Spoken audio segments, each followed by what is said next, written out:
If you were to bite off a kneecap, how would it look?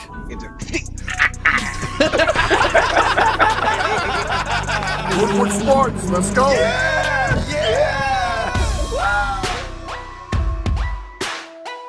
I mean, do we just start the show off with "We got Cade, we got Cade, we got Cade"?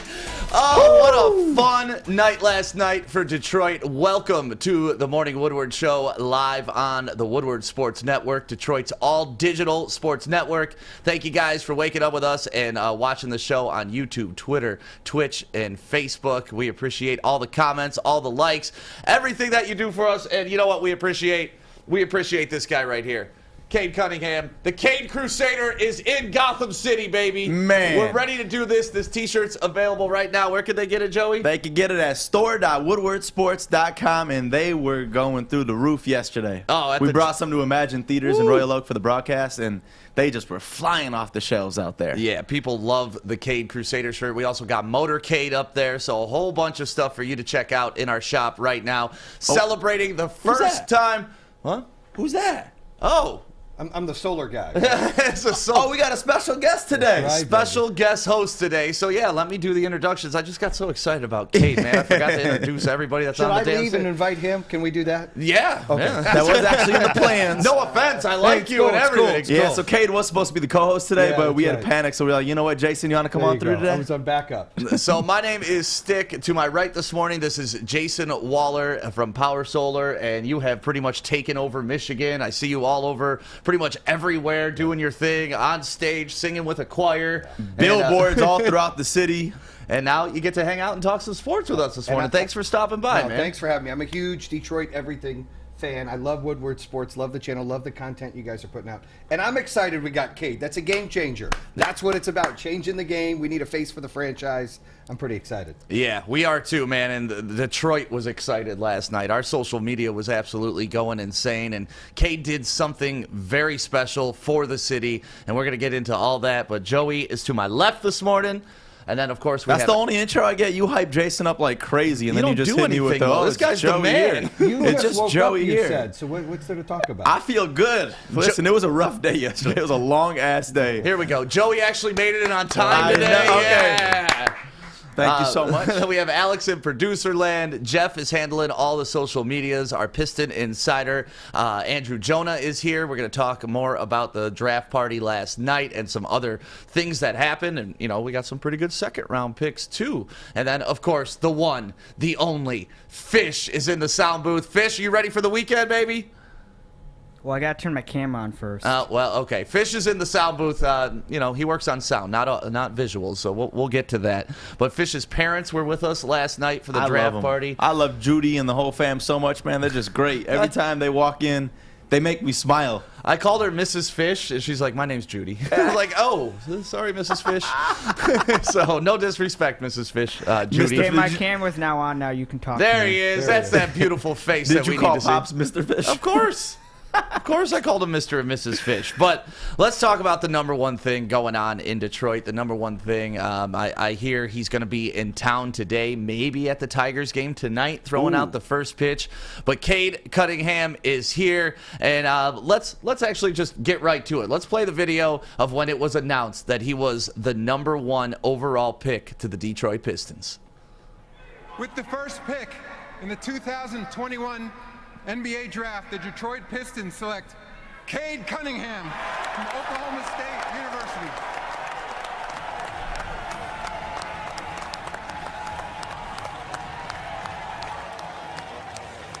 Big hug from his mom, Carrie. The love from his dad, Keith. What an amazing moment, not only for that young man, but for the entire city. Jason, you were watching last night. How'd you feel when, for the first time in 50 years, the Pistons got the number one overall pick? It felt good because since Grant Hill, we really haven't had a face of the franchise. You know, the 03-04 Pistons, that was a team. Right. That wasn't a face, right? That was, it was Bad Boys version 2. That was exciting. But to have a face of the franchise and someone who's determined to win. I mean, he's been on interviews saying, look, I plan on, taking this team somewhere. I'm not just there to be in the NBA. His confidence, his swagger, I think, is going to be with this young team and take it to the next level. So I was jacked because I've struggled watching them lately. Right. When they're losing all the time, it's hard. But to get somebody that's going to, resurrect that team and get them excited is fun. That's honestly the biggest thing. It's like I don't want to say I lost faith in the team, but I mean, for a long time and a long stretch, it was just the boring same old Pistons. But then we get Troy Weaver here, Coach Dwayne Casey. You put both of them two together, and what they've been able to assemble in their first 2 drafts is unbelievable. Yeah, well, I mean, essentially, we have 4 starters out of the last 2 first rounds. That's literally unheard of. Yes. I mean, our whole starting lineup is babies at this point. And then you got Jeremy Grant. Then they cleared $8 million in cap space by getting rid of Mason Plumlee last night.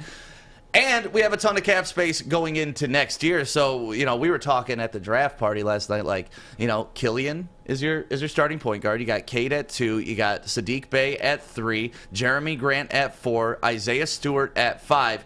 So if you bring in a big free agent, one of those guys is going to get pushed out, which is crazy because all of those guys you want to see play and have skill. Cade is just all about Detroit already, and that's what you love about this guy. Here's his interview right after he got drafted, and there's a special moment in this interview that He got us all. Dude, I went more crazy when he did this than when we actually drafted him. Let's watch this. I love it. You going number 1 certainly was the consensus, but this is something that you've been dreaming of since you were a child. How does it feel? It's still crazy to be in the moment. Like, words can't really explain the emotions, you know what I'm saying? It's everybody's so happy, my family's all here, to be able to spend this moment with them, it's a blessing. You've said that your mom, your dad, your daughter, they push you to strive, and if you strive, you'll achieve. What does it mean to share this achievement with them?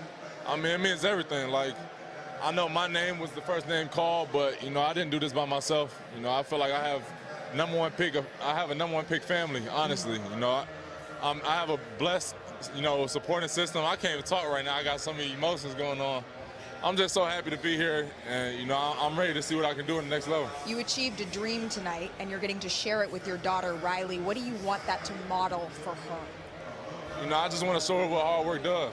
I think that's the biggest thing. I want her to grow up and hear, what her dad has done before her, and for her to see, what hard work really can give you in life. So.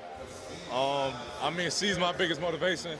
She's taught me way more than I could ever teach her, but I think this is a good step for me. You're headed to Detroit, the Motor City. What do we think of the nickname Motorcade? Can we get that going? Yeah, I love it. And shout out, hold on, shout out Detroit. Shout out Detroit. I got to buff up, you know what I'm saying? Shout out Detroit. Oh, you're ready. Buffed up now. Which camera I'm looking at? I'm in this one? Yeah, you're in this one right here. Detroit, I'm all the way in. Detroit Pistons, I'm all the way in. Let's do it. Congratulations, Cade. Thank you. Appreciate you. Let me tell you. You hear Jalen yelling? Rose is already buying a Cade Cunningham jersey. Yes, indeed. What up, though? Detroit basketball. My goodness. Jalen Rose. Right there. I think I was just excited as Jalen Rose yelling, "What up, though?" But for real, I mean, like, as silly as it sounds, just that motion of putting on those glasses and understanding the culture here in Detroit and understanding what Buffs represent here in Detroit, it already shows that this guy's humble. He understands the city. I love his laid-back vibe, and to me, perfect fit. Absolutely perfect fit. Confidence, swagger, and innocence to want to win, right? You see too many athletes, I won't say any names, that when they get used to winning, they get arrogant, they have a bad attitude. He has that confidence and swagger in a good way and the innocence of winning that we want to see for the role models and for the city of Detroit. And that's really what it comes down to. I mean, I feel like got Detroit just instilled in him somehow. He spent, freaking 3 hours in the city, but he's already got so much Detroit in him. And, like, there's some people that try to do it. There's some people that just got it. And he's got it. Like Mason Plumlee does that, we're laughing our ass off, right? But Cade does it after leading up into the draft. He was talking about how he loves Detroit rappers. He likes Sada Baby. He likes all, he understands the culture here. And that's such a big thing that the Pistons are trying to do. Like, the Martin stuff that they brought back with their T-shirt and just their whole new marketing with the D up and Big Sean being there. Yeah. Like every single thing that this organization is doing right now has won me over. Yeah, and definitely drafting Cade is a feather in Troy Weaver's cap. Speaking of Big Sean, did you guys see Big Sean's message to Cade? That was cool. I like this. So was this during the live broadcast? Yeah. I missed this part live. I had to watch it back, and I saw this clip. Well, the thing is, they were doing 2 separate broadcasts last night, so you could watch on ESPN or ABC. Yes. So, I missed that Cade moment that we just watched with Jalen Rose yelling, "What up, though?" Because, obviously we were at our draft party, and we were watching ESPN there, but that was on ABC. But let's see what Big Sean, the hometown boy, had to say to the new hometown boy. Big Sean, congratulations to the #1 draft pick of the 2021 NBA draft, man. Welcome to the Pistons. All right, welcome to your future. We here. Now let's get it. We here. Now let's get it. From his private jet. Right. But that's it. He's already bringing the culture together and bringing the people together. Were you a fan of Cade Cunningham coming out of college? Did you like his game as a freshman? I know he was averaging 20 points a game. Did you think he was the clear #1 guy? I didn't really pay attention until the tournament started. Okay. And then when it started, I started paying attention, and I thought he was great. But as the season ended for college basketball and you started to hear more and I started to research more, I was excited because I don't think he's just the #1 pick. To me, he's like generational talent we don't see often. Like, the Zion Williamson, the LeBron James. He's that kind of face of a franchise that we've lacked. But he doesn't have a flaw in his game. Right. It's hard to find that. And he didn't have anybody around him in Oklahoma State where he still flourished. Right. That, him coming into a young, hungry team at the Pistons, sky's the limit. I get excited. That's the biggest thing that I like is, Coach Dwayne Casey, I feel like, is one of the best at just cultivating young talent. And I feel like you get someone like a Cade Cunningham who already knows the game, this is only going to make it perfected. And he's got all the weapons and the tools and assets that you could look for in a rookie. And it's just going to be dangerous to see what he can do and produce for us. Yeah, I believe once he was drafted, me and Kool-Aid, Detroit Kool-Aid, and shout out to Kool-Aid for being at the draft party last night. We just said, this helps the Pistons in every conceivable way possible. He's a good on-ball defender, 7-foot wingspan. You put him with Killian Hayes, who's already a good defensive guard, and his game's only going to grow from there. He's a great passer. He can, take smaller guards down to the block. There's no possible, I was thinking of one thing. It's he doesn't have this. But no, this dude is as advertised, the complete package. What would you say is his best attribute? If you had to pick one thing, and I know it's hard, they're all great, what would that be? That he's willing to take the big shot. I like that too. I think his basketball IQ is unheard of at his age, his maturity. Yeah. That is so high. Yeah, he plays slow but also fast. He's under control, but he also gets to his spot. But his ability to take those big shots and not shy away from the moment, that is the superstar that we've been missing that you were talking about earlier. Yeah. That's that mentality. When you're not scared to do that, that means that you want to be a superstar. You got what it takes to be a superstar. But for me, I love just the way he facilitates the game. When the ball is in his hands, you feel so confident. Right. And that's just obviously me watching tape and seeing him in the tourney. But, you just feel it. And that's something that the coaches are coming out and the scouts are coming out saying that when you got Cade with the ball, that is going to be the best facilitating you could do on the court. Well, you were talking about the mentality that he brings, and he already paid homage to the bad boys and saying he wants to bring back that mentality. And here's what he had to say about that, which is also awesome. Last year, Detroit had a great draft. I feel like, getting 2 all-rookie guys is huge, and it's a great young core that they already have, along with Killian Hayes, who, coming off an injury, he's going to have a big year this year. So, I'm excited to be able to join that young core and grow together with them. I think that's the biggest thing. I want to, hop right in and contribute to, the mentality that they go into games with. They want to defend. They want to play hard. And that's what I want to come in and provide for them as well. I don't want to, take a step back from the mentality that the team has. Detroit Pistons has always been about, grit and working for, everything that they have. So you look back on the bad boys teams, that's what made those teams great. So I want to try to bring that mentality to the team. I know that they already have young guys that have that mentality. And I feel like, me just adding on will only take us to the next. And that's true. It's only going to take us to the next level, that bad boy mentality. And you just love to see it, man. Is this guy fooling us? Is he fake as hell? This guy's so freaking perfect. Yeah. Everything he's saying, it kind of just gives you that feeling Right. To where it's just automatically he's one of us. He is, and if you had your money on him being the #1 overall pick last night, you did pretty well. Jalen Green went #2, and if you're a betting man or a betting woman and you want to place those bets, the only place to do it is mybookie.com. Make sure you go there today and enter promo code Woodward, and we will match your first deposit up to 50%. So you put in $1,000, we're going to hook you up with a free $500, and that way, go ahead, bet on the Pistons to make the playoffs today. I'm sure the line is looking real damn good on that. You know, probably a little better yesterday, but you can still get in on it because Pistons are now a playoff team with Cade in the lineup. So make sure you go to mybookie.com right now, sign up, enter promo code Woodward.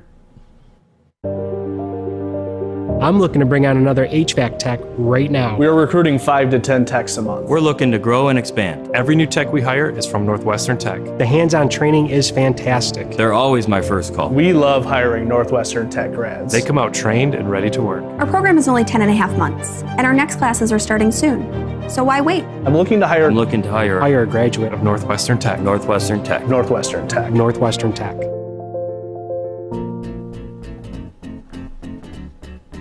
Welcome back to the Morning Woodward Show, live on the Woodward Sports Network, Detroit's all-digital sports network. Thank you for waking up. If you've got a little Cade hangover, that's okay. We're fighting it, too, in here, and we're going to talk about some Lions training camp coming up. Corey has some great videos and stuff from yesterday and a few updates from today that we want to get to. We're joined this morning by Jason Waller from Power Solar. He's Power Home Solar, CEO. Oh, my bad. I'm sorry. Power Home Solar and True Underdog podcast. Oh, right? nice. #3 podcast on entrepreneur and motivation. I like that. So yeah, I saw you've had Grant Cardone on and people like Barry that. Sanders. Yeah. Your boy D-Mac was on. Nice. Yeah. Dude, you want to talk about inspiration? D-Mac's story is inspiration. Oh, man. That was a great interview. Yeah. It was emotional. It was good. Yeah, he's it was crazy before we started working here. You know of D-Mac, but you don't know D-Mac, and it turns out he's like the nicest guy the biggest badass, but the nicest guy in the world. I want him on my team. I told him that in the interview. If I'm ever in a bar fight or things are going on, I want you on my team. Yes. Right? That's important. Yeah, he's proven it. And last night we were at the Imagine Theaters in Royal Oak. We rented out a theater that had about 50, 60 seats in it. Every seat was completely packed. There was standing room only. Yes. It was a fun night, and just recapping kind of how that night went, our boy Easy put together a nice little video. So if you missed out on our watch party, here's what you missed last night at Imagine in Royal Oak. And we are live at Imagine Theaters in Royal Oak. Welcome inside the live draft party with Woodward Sports. You ready to do it? The Cade Crusader coming to Detroit, coming to Gotham City. This is such a good feeling, man. This is such a good feeling. Going on. Woodward Sports, let's go. Let's go. Woodward Sports, let's go. Oh boy, here we go.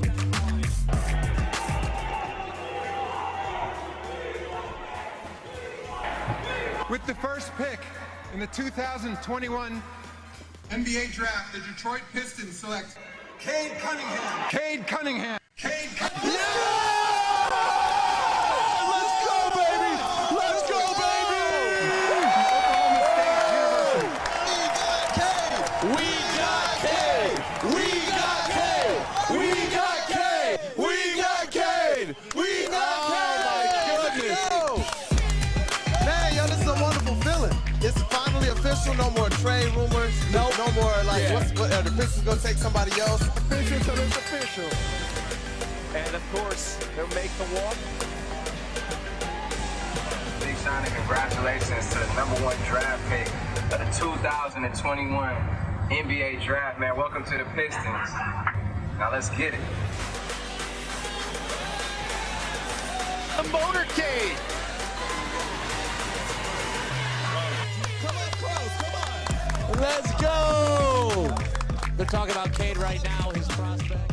You going #1 certainly was the consensus, but this is something that you've been dreaming of since you were a child. You're headed to Detroit, the Motor City. What do we think of the nickname Motorcade? Can we get that going? Yeah, I love it. And shout out, hold on. Shout out Detroit. Shout out Detroit. I got to buff up, you know what I'm saying? Shout out Detroit. Oh, you're ready. Buffed up now. Which camera I'm looking at? I'm in this one. Yeah, you're in this one right here. Detroit, I'm all the way in. Detroit Pistons, I'm all the way in. Let's do it. Let me I tell stood you, up too early. Thank you. Jalen Rose is already buying a Cade Cunningham jersey. Yes, indeed. What up, though? go. Detroit basketball.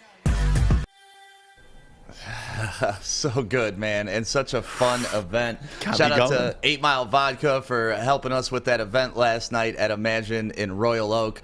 It was so cool to celebrate with a bunch of Woodward sports fans and just our Woodward sports family here, too. Where were you last night, Jason? I was at Bella Piatti Okay. with Nino, who's a buddy of mine who owns it, and we were watching it for, from our table there. Nice. How was the crowd reaction there? They were clapping. Did They you were flip excited. the table? Were you like, yeah, let's go, baby? He might have took me out in the back alley if I flipped his table. So I didn't want to do that. But they were clapping. People were excited. Everyone was paying attention when it happened. They felt at ease because there were some nerves there. Like, is something is this too good to be true? Is Right. something going to mess this up? And when it came through, everybody was excited. Yeah, we're kind of abused at this point where it's like, wait, is a good thing happening right now? I know. Wait. We need it too. We needed it more than anything. And then obviously the Tigers got involved once he was drafted, put his name up on the scoreboard at Comerica Park, which, That's by the my way, favorite. Comerica Park had a nice night last night Yep. with Miggy hitting a couple bombs. But look how beautiful that looks. Like it almost looks photoshopped.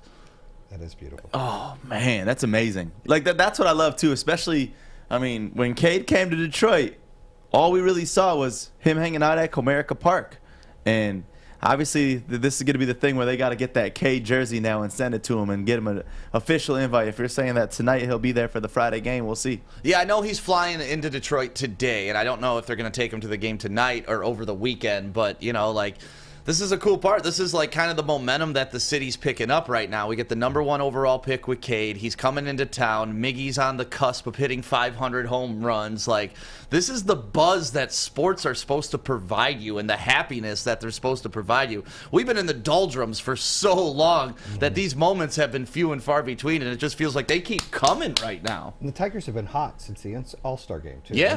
They've been playing well. Their farm league, their draft has gone well. there's a lot of positive things coming. And, of course, the Lions, which I love to talk about. I'm super excited about what's coming for them. Yeah, definitely. Speaking of the Tigers, we'll get into them a little bit later, but it was their third consecutive months of having a winning record. That's wild. That is wild. Considering, overdue, too. Yeah, considering from where they started the season. So I guess the question is now, guys, Joey, you kind of said you think they're a playoff team adding Cade, right? Yes, I think guaranteed we're making a playoffs this year. That's not really saying too much because I'm thinking we'll probably be maybe a 6 or 7 seed this year. It all depends to see how he comes in and how he leads this team, because I truthfully think he's going to be a good leader, and I think he's going to get Rookie of the Year, even a potential at being an All-Star in his first season. What about you, Jason? You think we're a playoff team now? I think, yeah. I like what he said. Joey said we're going to be a 6 or 7 seed, I think, and the sky's the limit. With the cap they have, they may make another move to even make it better than that, And the other picks were really good as well. It wasn't just Cade. Right. What's up, Fish? Okay, we got the #1 pick. Yay! Can we see him play first? I've seen him play. That's what scouting is. That's what scouting is all about. Ding dings, NBA. Can I see him play in NBA against grown men? Because college and NBA, by the way, are different sports. Just in case you guys didn't know. I appreciate that. Same sport, Can I different see league. him play one game and then hype him up? Is that okay? Or Well, do I he's have going to grow. He's still, he's still young. He's going to gain some weight. Might grow a couple inches. We don't know. Well, and last night they were comparing him to like the average NBA player, and like the average NBA player's wingspan's about 6'8". His is 7 foot. They were comparing the average NBA weight is around like 212, 208. He's already at 220, so he's already bigger than your average NBA guy, Fish. Okay, but that doesn't mean anything if he can't play. I love you, Fish, so much. I just want to see him play. But you're not a big draft guy. Were you excited last night? It was good to see you at the draft. Were you excited last night? I clapped, and I think I cracked a little smile. You clapped? He cracked a little smile. Give it up for Fish and smiling. Jason, this is a big deal, all right? This is making a lot of progress. This kid But hates I will the be drafts. honest, when I saw Josh Giddey get drafted, I did do a normal clap. Oh, because of some overseas stuff. You like that. Because he was Australian. So and if I Cade saw was him play Australian, last you year. would have been jacked?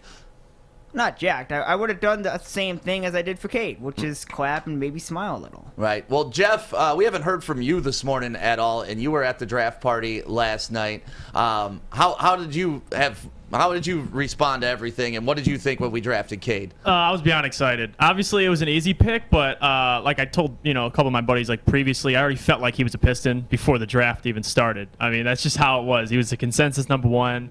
You can watch all the ESPN videos you want of him. He doesn't have a weakness. I mean, these guys reiterated it. So I'm excited, man. There's no reason why we can't get into a play-in tournament. Like Charlotte, when they got LaMelo Ball, they were able to sneak right in there from being the worst team. So one player like that who, has such a, skill set like Cade, there's no reason why we can't sneak into the play-in tournament. So. Yeah, I'm with you on that, man. I think, because we were so close last year. The way the Pistons lost all their games last year, granted, we only had 20 wins, 52 losses, not a great record, but a lot of those losses were in the last 4 minutes of the game. They were a couple points here and there, a couple plays here and there could have swayed all of it. And Cade is the guy that can make those plays. And like you were saying, if they bring in another free agent that can help with that, it's going to push them over the top. And we'll be at least at bare minimum a 500 ball club next year. And then one underrated fact, sorry to interrupt you, is Cade actually leads the entire class. Obviously, we talked about fourth quarter performance. He has 120 points in clutch time among the top of his class. So the guy in clutch time gets it done. So he's a piece of the puzzle. I will say that. For sure. He's going to elevate everybody else. Sometimes you get a player that's just a ball hog or demands attention and they put points on and you're just shifting points. You're not really doing anything. He's the type of player with his ball skills and his mentality and his leadership. He's going to elevate the other guys. Right. That is huge. Well, and the thing that's is, what makes Tom Brady great. It's not that he can throw better or run, do anything better than anybody else. It's IQ and the way he elevates people. That's important. Well, and he takes pressure off of everybody. Like, Killian had all the pressure on the world on him last year. Number 7 overall pick. You're going to be the lead point guard. You're the young face of the franchise. Now it's Cade. Cade's the face of the franchise. Nobody else has to be that. So as long as this kid can bear it on his shoulders and be the man, it makes everybody else play free, makes everybody else play loose. Like Jeremy Grant also was the man last year, arguably the most improved player in the NBA. But now he doesn't have the pressure on him either. He can just go out and ball, man. And the biggest thing, too, and this is just some rumor mill stuff that I heard, though, was last year having Blake Griffin around someone like a Killian, like, we expected that to be leadership, right? Because he's got so many years. He's a vet. He's an all-star, this and that. But having someone like that kind of holds you back from really being exactly who you want to be. So even someone like a Killian Hayes, I'm excited to see this year how he is, because obviously he got that 1 year under his belt, to see how he bounces back and to see how he recovers from last season. Yeah. Yeah, see people in the comment. Wait, we got Isaiah Livers in the second round? Yeah, don't forget about the second round of the draft. I know we've spent about a good 25 minutes on Cade, which we have to. I mean, if you're not talking about the number 1 overall pick, we're not doing our job right. So we'll get into not only Isaiah Livers, but Luka Garza.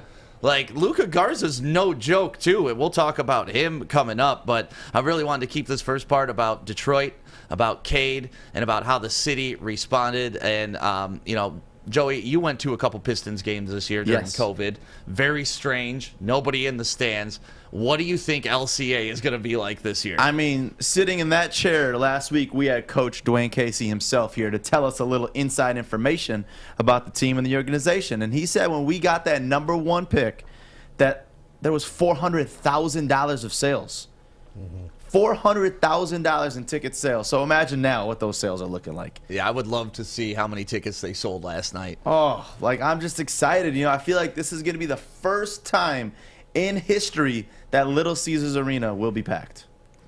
It's crazy to think about that. Yeah. Besides that home opener, I have never seen Little Caesars Arena packed. And even the home opener, it wasn't like a buzz, because we knew that team wasn't going to be good. It was just, the new building's here. Let's go celebrate the new building, because I was at that game. It was a lot of fun, but Trae Young absolutely destroyed us that game, which sucked. But, yeah, it's weird to think that LCA, the only time it's been rocking is for concerts, never a sporting event. So sad. But, like, yesterday being at Imagine Theaters in Royal Oak, hearing everybody say, "We want Cade, we want Cade." Like, I don't remember a time in recent years where there was actually chants cheering on your team besides, like, defense, like the basic sports chants that you do. But now we actually are all rallying up for Cade Cunningham, and I feel like this team's actually got some pieces now. Alfred brought up a great point on YouTube, too. More national games on TV. Yep. That'll be fun to watch, like that's what Detroit? On national TV? What? That's kind of the best part about this is they got to talk about us now. They can't hide from it. They can't hide from it. And, we're all excited here for Cade. Obviously, it's been a big night. It's been a big day, but We're going to keep talking about it. We got tons of stuff to cover later on in the show, especially with Lions training camp. And coming up next, we got Joey's news. But let me tell you about our friends at Coast Portland. If you are the outdoorsy type, you go hunting, you go fishing, you go camping, or you just camp in your backyard and need some great stuff to have around the house, like lanterns and knives and glasses and all types of fun stuff, make sure you go to coastportland.com right now and enter promo code WSN20 and get 20% off your order. My nephew's 14-year-old birthday was yesterday. Happy belated to you, Will. And I sent him a Coast Portland knife because that's what he wanted for his birthday. And, you know, he's 14. That's a good age to get your first pocket knife. So Will got his knife. You should get one for anybody in your life, too. CoastPortland.com. WSN20 is your promo code.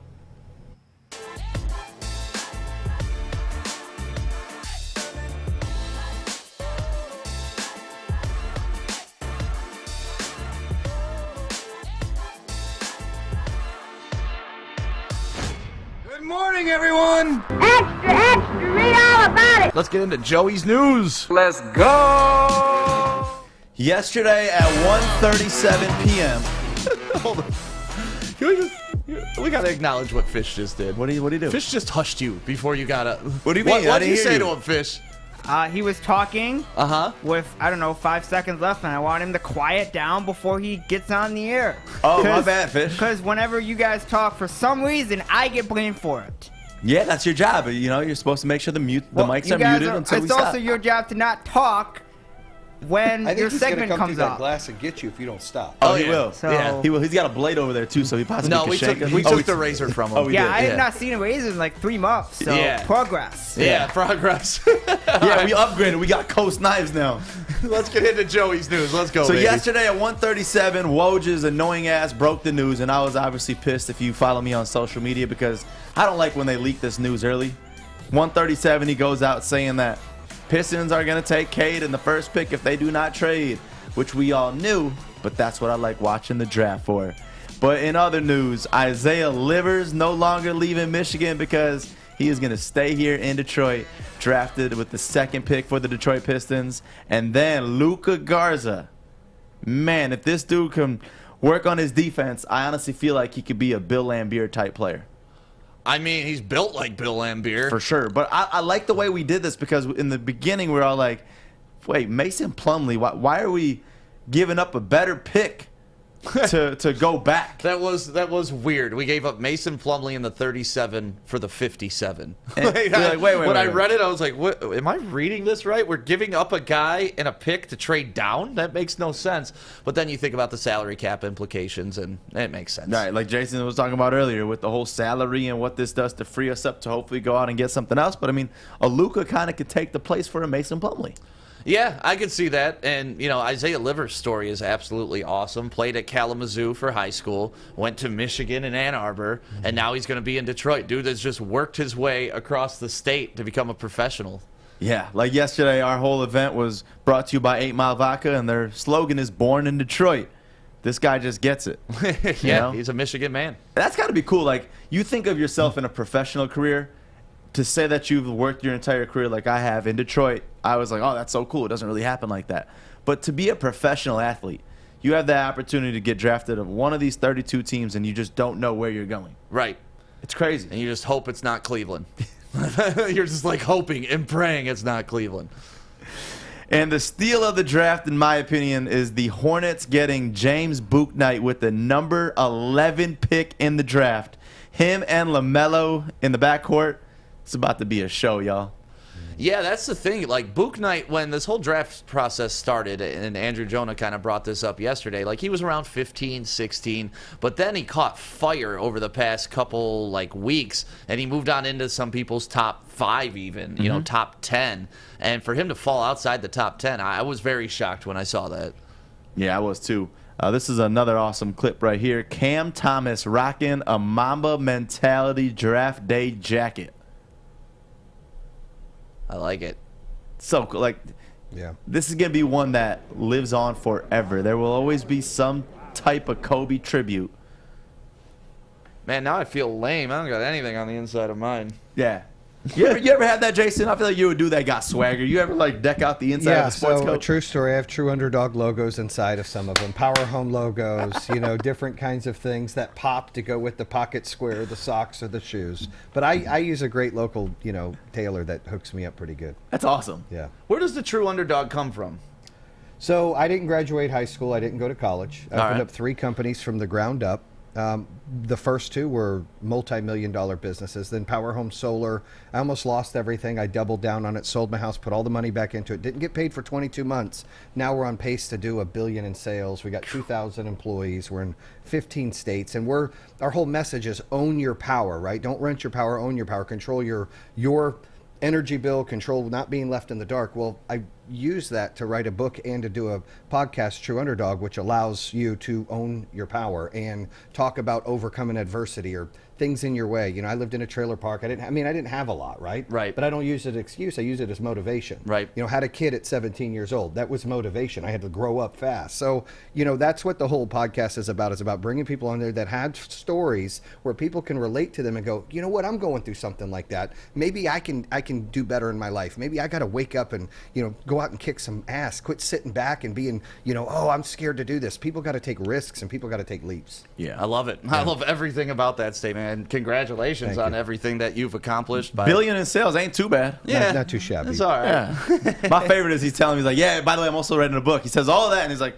I'm also writing a book. And I was like, oh, that's freaking dope. He's like, I've never read a book, but I'm writing a book. That's true. I've never read a book. I won the EY Entrepreneur of the Year Award in 2019, and I was really honored. They put me in this fraternity type group that everybody's talking. They're like, hey, you gotta write a book. And I'm like, I've never wrote a book. Never read a book. Never wrote a book. I don't even know anything about books. But that's got to be your first page. Something along the lines of, I've never read a book, but here you go. Well, now I've read one, mine. Because so I'm working on it. I've started somewhere. You got to start with one and move on. That'd be funny if you didn't even read your own book. We move on talking about the breaking news yesterday. Russell Westbrook heading to the Lakers. We knew LeBron was going to get somebody after falling short of the championship this season. Russell Westbrook heading to the Lakers. This one right here is going to be a trade for Kyle Kuzma, Montrezl Harrell, Kentavious Caldwell-Pope, and a 2021 first-round pick. Yeah, I think it was the 22nd overall they got. Okay. Yeah. And then he fits in the squad as you see in this post game right here. He got the relationships already. Just having my hands all in front. He's like, when you coming to LA? This year. All right, cool. There it is, right there. Yep. Okay, I'll be there. Sorry, Davis comes in, congratulates you. Yeah, congratulates you for being there in that team with the Lakers. What do you think that's going to do for the Lakers, man? I don't know. I mean, it's just there's too much star power. I don't like that. I hate these super teams. Yeah. I just don't like it. I wish there was a way. I mean, I don't know how they've created this, but it's not what it used to be. Yeah. That's why look, I'm not a huge Bucks fan, but I love seeing them win because they're not that. Right. In the innocence of the Greek freak of him winning. I mentioned that earlier. He's so excited to win. That is like mesmerizing. That's important. You don't see that enough in sports. People take it for granted, and these super teams just bother me. Now I'm going for them to lose. Right. No, I'm with you. I'm 100% with you on that. And even Giannis, after he won, he acknowledged that. He's like, listen, I could have gone to another team and won a championship. That's easy. Mm-hmm. He literally said, that's easy.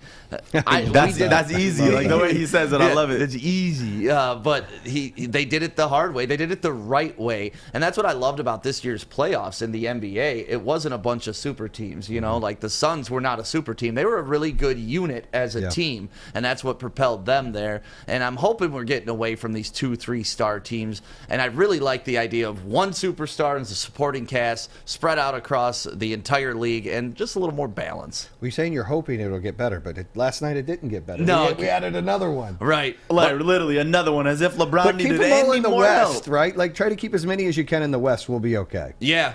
We still got to deal with Brooklyn here in the East. We still got to deal with 76ers. Milwaukee. The 76ers and the process that they went through. Yep. So, I mean, that's the funny thing is Rod Connington just posted, he said, now Adam's got to deal with Russell Westbrook getting that championship. That's the thing. Like, Adam and I have been on here, like, screaming at each other about Russell Westbrook, and I absolutely love him, but I absolutely hate LeBron. This puts me in a very awkward position because I also hate the Lakers. So I think my hate for the Lakers and LeBron will trump my love for Russell Westbrook, and now he can get it too.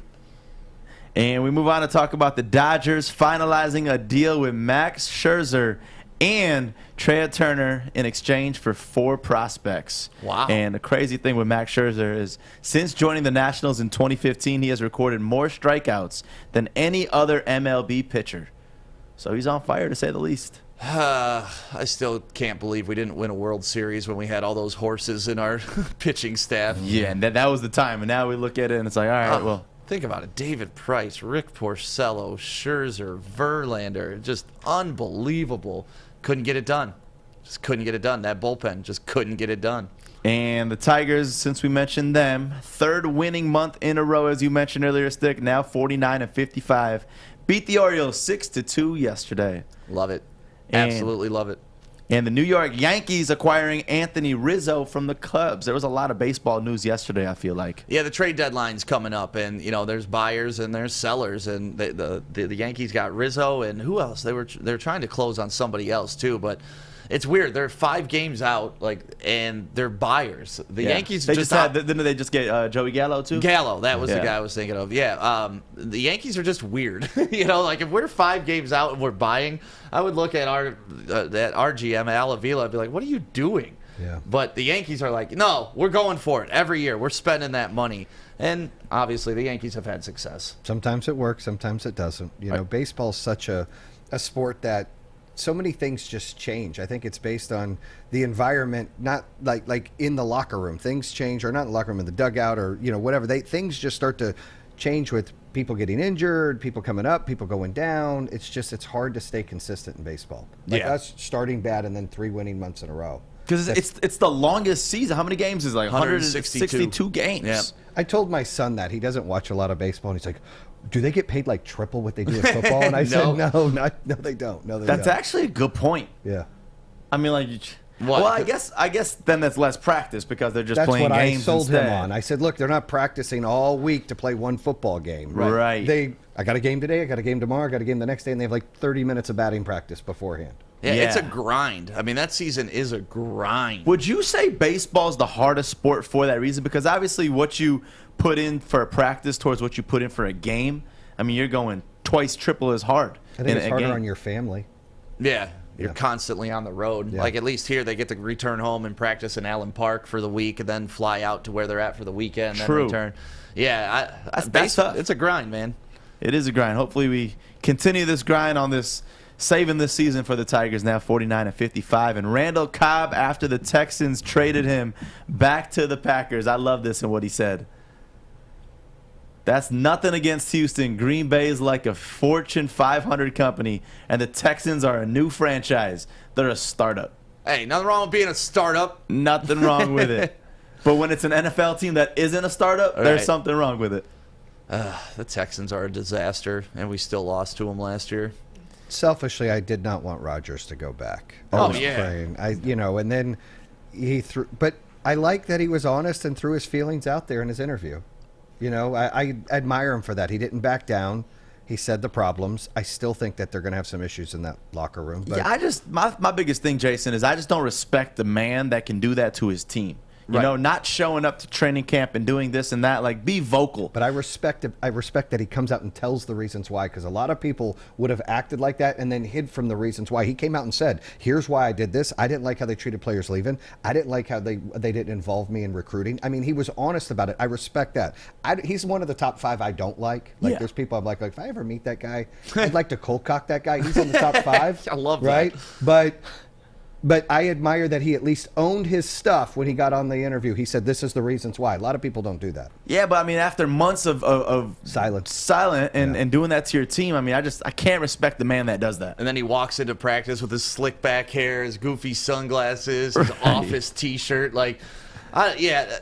He's Aaron Rodgers. He can do what he wants. He's earned that respect in that locker room and in that franchise. But at the same time, if that's your leader and you're busting your ass in the offseason and this guy's out with his new wife, hosting Jeopardy, doing all the fun stuff, and you're just like, guy, are we going to do this or not? Because my future is directly correlated to what you decide. Yeah. And that's tough to put your teammates in that position. I want to interview with Jordan Love. Just to see what he's thinking, like what his thought process. My man probably went from thinking, "Oh, I'm starting. This is about to be my team. I'm taking over. Finally, this is my time." To, Aaron Rodgers just walking back. You haven't heard much from Jordan Love on Nothing. this, which is interesting. They've probably told him be quiet. Right. That's the smart move. Yeah. Yeah. Sometimes the best thing to say is nothing at all. I think it's bad to air out business of what's going on. But I also think that if you're going to, he was trying to validate the team. He was trying to say, look, I'm taking up for the players. They ran out of here. So I think he was trying to save face for that. But you're right, Joey. To abandon your team. I hate people take their ball and go home or make excuses. I can't stand that. Right. You know, he should have owned it earlier on. Good for him to come and own some of it later and talk about the reasons why, but he should have been more vocal early on so people understood. His teammates understood. I'm sure he's messaging them, but the city needed to understand. The fans needed to understand.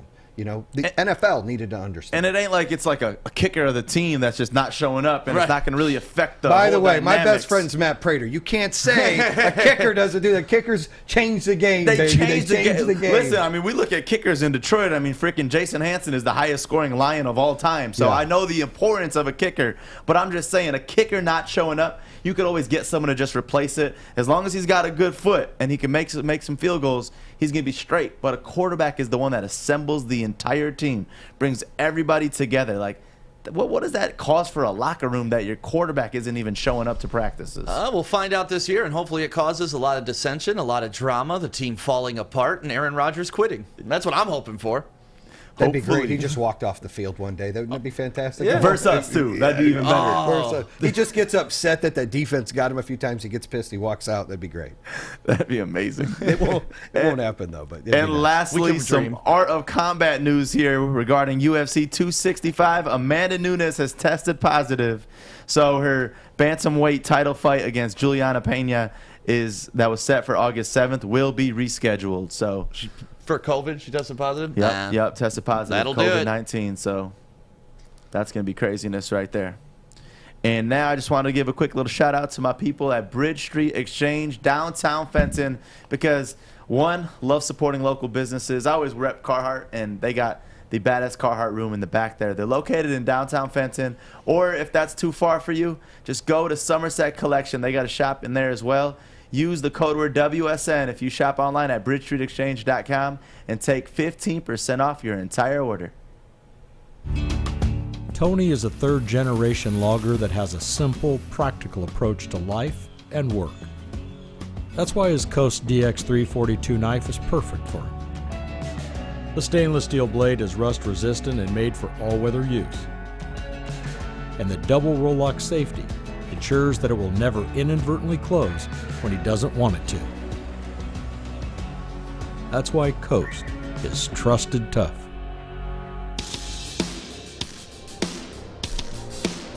Welcome back to the Morning Woodward Show, live on the Woodward Sports Network. Beautiful day here in Detroit, man. Sun is shining. What's up? Number one. Oh, yeah, got that number one pick. One. My name is Stick. Jason Waller is up here joining us this morning, as well as Joey. And it's now time for What's Trending with our man, Jeff. Yes, sir. So today on What's Trending with Jeff, for the first video, obviously, it's summertime, and it's around Madden when they come out with the new game. And you know, we always hear that EA Sports is in the game. We always wonder who that man is. I love this and listen, so much. This video is old. It always trends around this time. But check this out. My man got to meet Andrew Anthony, the man who actually does the voice. And God, imagine hearing this in person. All right.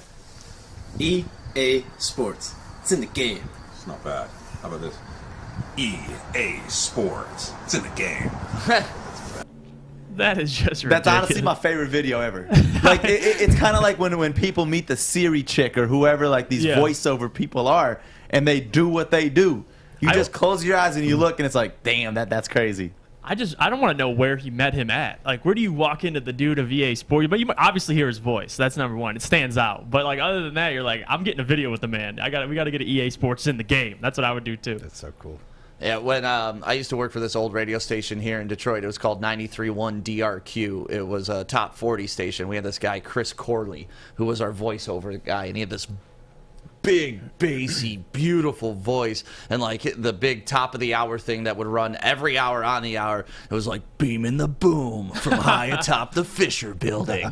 And the one time we were at a bar, and he just walked up behind a chick and did it in her ear, and her reaction was the most amazing thing I have ever seen in my life. So yeah, if you got that type of like booming voice and people recognize it, it's awesome. Like the guy that does all the movie trailers, he's kind of a big, like, you know, pudgy little guy, but when you hear him talk, it's like, oh my God, that's the voice I've heard my whole life. It's crazy. Hey, you could talk about hair, but the voice, you get chicks. All right, I feel like that voice, especially that smooth voice, I mean, can't See, but compete. ain't no how many chicks playing Madden out here though that recognize it? No, just you know, you don't even have to You play get Madden. dudes. Just that voice though. Like Right. imagine hearing that man speak to you. Like they're listening. They're all ears. Imagine him talking like dirty to his chick, like, Right, oh yeah. yeah. That's what I'm saying. Like, Sounds like Duff Man. yeah. I'll never forget when I met Ed Hagopian, the guy that does Hagopian, the carpet cleaning, and I was like, dude, I love your commercial, by the way. You mind just saying it? So I recorded a video with him doing his commercial, and it was just the funniest thing because obviously you got to get into like your voice. You got to make them act real quick. But moving on. So if you guys have heard of spike ball, it's a little sport. They're trying to. It's my favorite sport ever, honestly. Honestly, it's pretty fun. You know, it's a sport you can play anywhere. You can play at a party. You can play at a barbecue. And check out this crazy little sequence of spike ball. Maybe watching this, you might be enticed to play. This is some like spike ball finals right here. Oh, that was a good hit.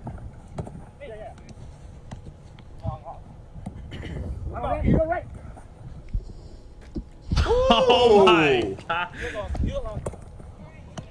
I'm exhausted watching this. I know. That was my exact thoughts. Like the commitment. Jesus. I just want this to go out on record and on video. I will whoop all of your asses in spike ball. All of you. Can you do any of that right there that we just saw? No, but no one else is that good either. So it's okay. I was about to say, like, what's your level of commitment? Are you diving on the grass? with it? No, like, regular spike ball player can do all that. Like nobody. The dive in and the last second clutch saves, like that's intense. That's a finals game in the spike finals. By the way, there. they do have professional spike ball. Like, professional pros play spike ball. I don't know what channel it's on. I'm assuming ESPN because they have everything. But there is professional spike ball. I will whoop your ass in spike ball too, Fish. You definitely will because I'm not a spike ball person. ESPN the Ocho? Is it on the Ocho? Probably. that is great. But I have seen professional spike ball, and I don't know if those are professionals, but if those are amateurs, watch the professionals. So they get drafted? They better get drafted. Because those guys I don't know have real if they talent. have professional teams. They probably just play like tennis, individual people or doubles. Oh, okay. But moving on, the third video, obviously, we got our man Cade Cunningham. Welcome to Detroit, number one. Number two, they just showed him a jersey swap of him in a Pistons uniform, which I'm sure he's seen him before, but his reaction to seeing himself in a Pistons jersey was just great. Have you seen yourself in a Pistons swap after becoming an official member of the Detroit Pistons? That's so cool. This is crazy. What do you I'm think? about to go screenshot that on my phone right after this, man. I'm about to go save that. Yeah, It looks good. I feel like red, white, and blue is a good colorway, a great colorway. Something I'm trying to hurry up and get on. I like the hat on me. Yeah. Yeah, I'm excited. I'm excited to be in this, position to even be considered number one pick. And even more than that, to be part of the Pistons organization and to, try to restore what they have going on. Yeah. And to, just be a part of something bigger than myself. I mean, it's something I've been looking forward to for a long time, and now that I'm here, it's surreal. What's got to be the best part post getting drafted? Like, for me, automatically, I'm like, to go play NBA 2K and just play as yourself. Getting on a T-shirt like this, the K Crusader Did you T-shirt. guys hear what he said? He said, red, white, and blue looks good on me. And you guys ripping on the jersey. But because the number one draft pick said it, oh, okay, I love red, white, and blue. Yeah, that's the Yay! Piston. That's the Pistons colors. What have we ripped on red, white, and blue, Fish? You guys have always I wanted hate a the different teal. jersey color. The teal. No, teal's the only one. So bad. Teal. The Okay. I love the teal. I feel like you guys Really? ripped the jerseys. And Oh, now that no. the number one draft pick says it, okay, we'll listen. No, the red, white, and blue is classic, man. Okay. That's the Yeah. teal that I had an issue with because, like Joe Dumars said, I don't bleed teal. Okay. And hey, real quick, Fish, even if I say I like teal occasionally, the red, white, and blue, I think, is the sweetest colors in the NBA, honestly. Like, we can do so much with those colors. Our uniforms, if we really try, we can make some – we have some sick uniforms in the past, but, God, Cade's gonna look good. There's Lions uniforms you guys aren't. Which is it? The gray you guys or the white you guys don't like? Yeah, the white uniforms That would be for like the if Lions. Penei Sewell came out and said, "I love the white jerseys we play." You guys would go crazy. You'd be like, "Oh, okay, I love the white jerseys now because Penei Sewell said it." No, Penei Sewell, as much as I respect him and love him, he's only been here so far for a cup of tea. I've had to endure those white jerseys for 40 years. I don't like the white jerseys. Nobody telling me that they like them is Or going to change my actually, mind. that would be like Cade saying he loved the teal. Yeah, and I'd The still be teal's like, not the that's great. Pistons jerseys. I never want to go back to teal and maroon. That is not the Okay, Pistons colors. But a lot of people would say, "Oh, Cade said he loves teal. Okay, put him in teal." But Fish, besides the jersey, what's more crazier about that clip is seeing the #1 player in the draft class in a Pistons uniform, because that does not happen. Since Bill Lambier, we haven't had any, or not Lambier, Lanier is his name. We haven't had Bob Lanier. Bob yeah. Lanier. Not Bill. Yeah, We come just on, had- how don't you know that? Listen, we talked fucking Bill Lanier. God damn it. Bill Lanier. All you have to Bill do is talk Lambier. to- God, there's too many Laniers and Bob Lambiers. Lambier. All right. And Joey's the one who messed it up when Dwayne came in, so I will I call don't him remember out. that. All right, I remember All you have that. to do is talk to Maz But- for 5 minutes. He'll tell you. Anyway, moving on. That is what's trending today with Jeff. He probably met Bob Lanier. Who? Maz. Maz? I'm Yeah. sure he did. Yeah, Bob Lanier is a hell of a Hall of Famer, man. He's a good guy for the Pistons, and hopefully this #1 draft pick is also a Hall of Famer. So that's what's trending with Jeff. Joey, you want to tell him about Pam? Yeah, I got to tell about Pam because next weekend is something awesome. Our boy Darren McCarty, the 3rd annual Darren McCarty charity golf outing going down at the Links of Novi. August 6th is the date. Sold out, right? Pam, our friends there, Public Adjusters of Michigan, they're giving you a chance to win a twosome at woodwardsports.com right now. You cannot buy tickets to be a part of this. You cannot do anything to be a part of this besides win, thanks to our friends at Pam. So go to woodwardsports.com right there at the top to enter to win. Hi, I'm David Hall from Hall Financial. And at Hall Financial, we treat our clients like family. And our #1 priority is giving each of our clients 5-star service. Our passion for 5-star service, combined with our expertise, allows us to find the best possible solution for refinancing your home loan. We take the time to focus on both the individual and the numbers. We're going to walk you through the process and close your loan in half the time of our competition. Go to davidhallmortgage.com today.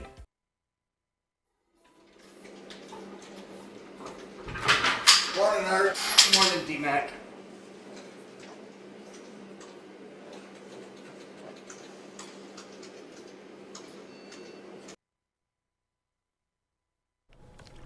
Welcome back to the Morning Woodward Show, live on the Woodward Sports Network. My name is Stick, joined with us this morning by Jason Waller, the true underdog in the building, and then, of course, Joey, the real underdog? The real underdog, baby. the real underdog. I didn't feel the enthusiasm for you as for me. Just saying. Just I to see make this it dude every day. Right. Like, you know, I've seen Joey. How long have we known each other now? Like 10 years? Yes. That's crazy. Literally 10 years. Yeah. And he's never hyped me up the way that he hypes you up. I appreciate that. Not in front of girls when I was single and he was my wingman. None of that.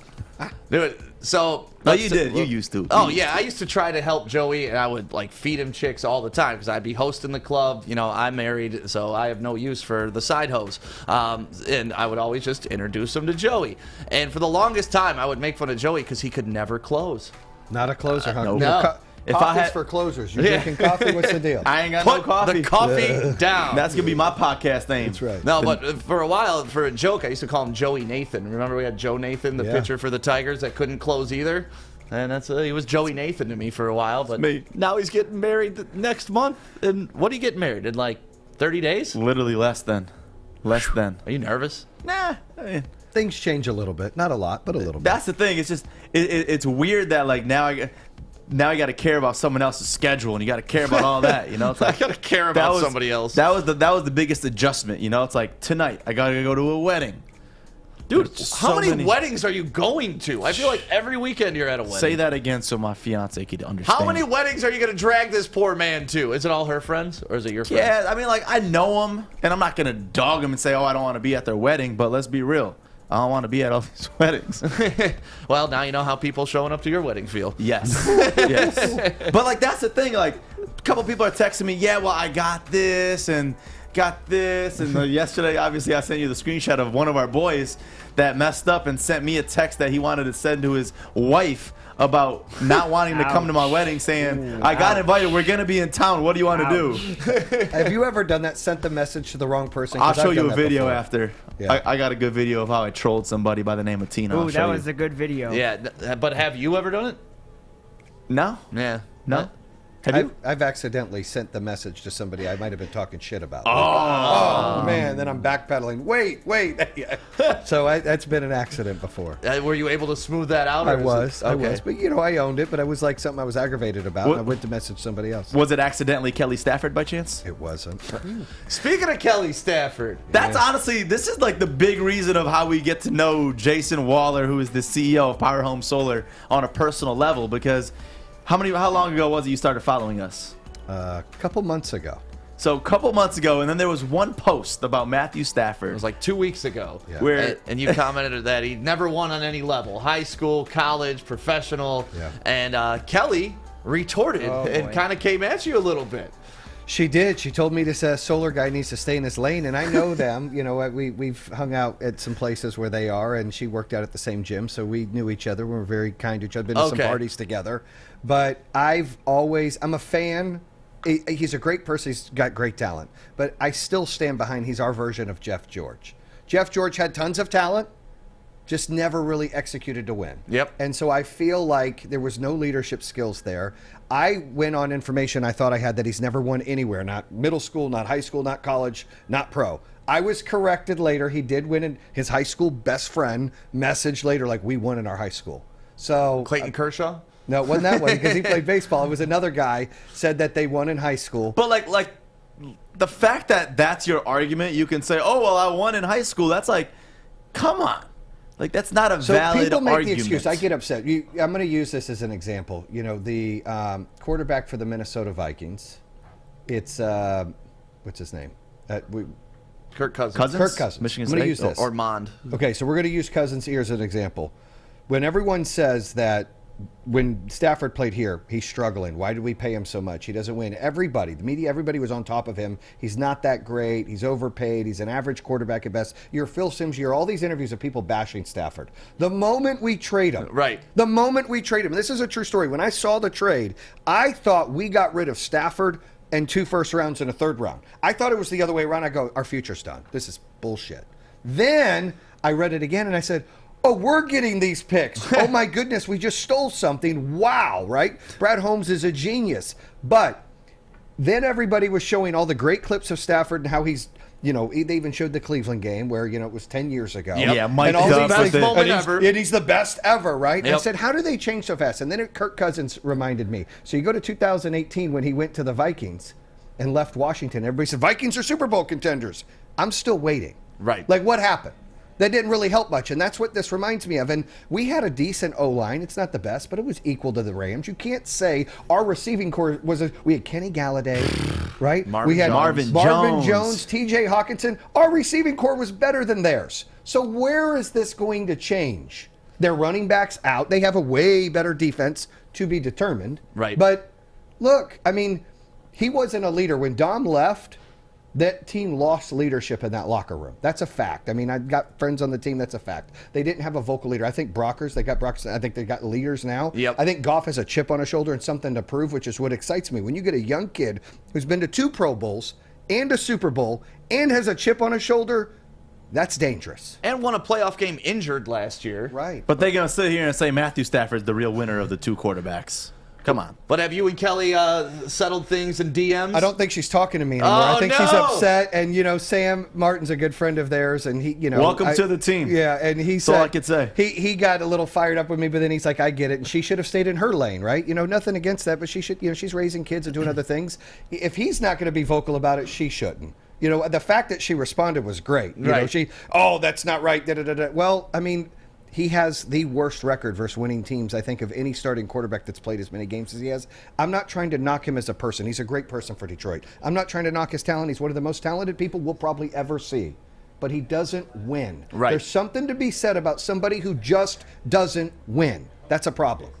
It is a problem. 12 years of not winning is a problem. And, you know, that's not a small sample size. But, yeah, Kelly was great and is great to this network. She's done several things. When we were doing our Stuff a Studio event last year during Christmas time, she showed up with like $10,000 worth of toys to donate. Personally drove up a U-Haul that she rented and loaded up. They're great people. Amazing. Great. So, like, it should never be something taken on a personal level, but sometimes she does let it get to the personal level. Yeah, between the lines, though, is what we're talking about, Matthew Stafford. Nothing about him as a human or anything like that. We're just talking, do you win? And, you know, statistics are statistics for a reason. So I asked a couple buddies that are still on the team, I said, what has it been like with him gone and Goff in?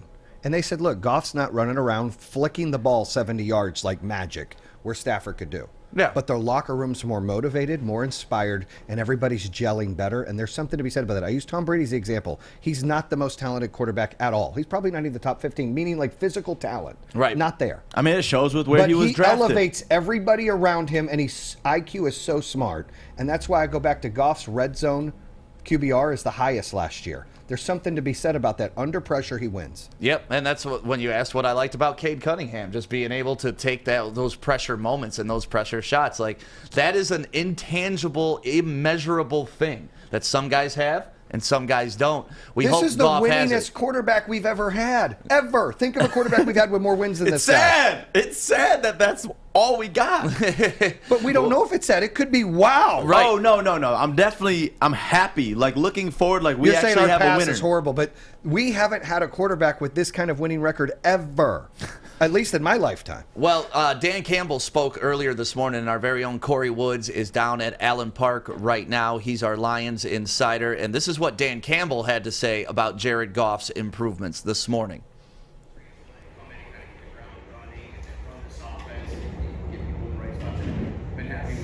Oh yeah, I really have. He's been good. You can just see him from where we were in the spring to now.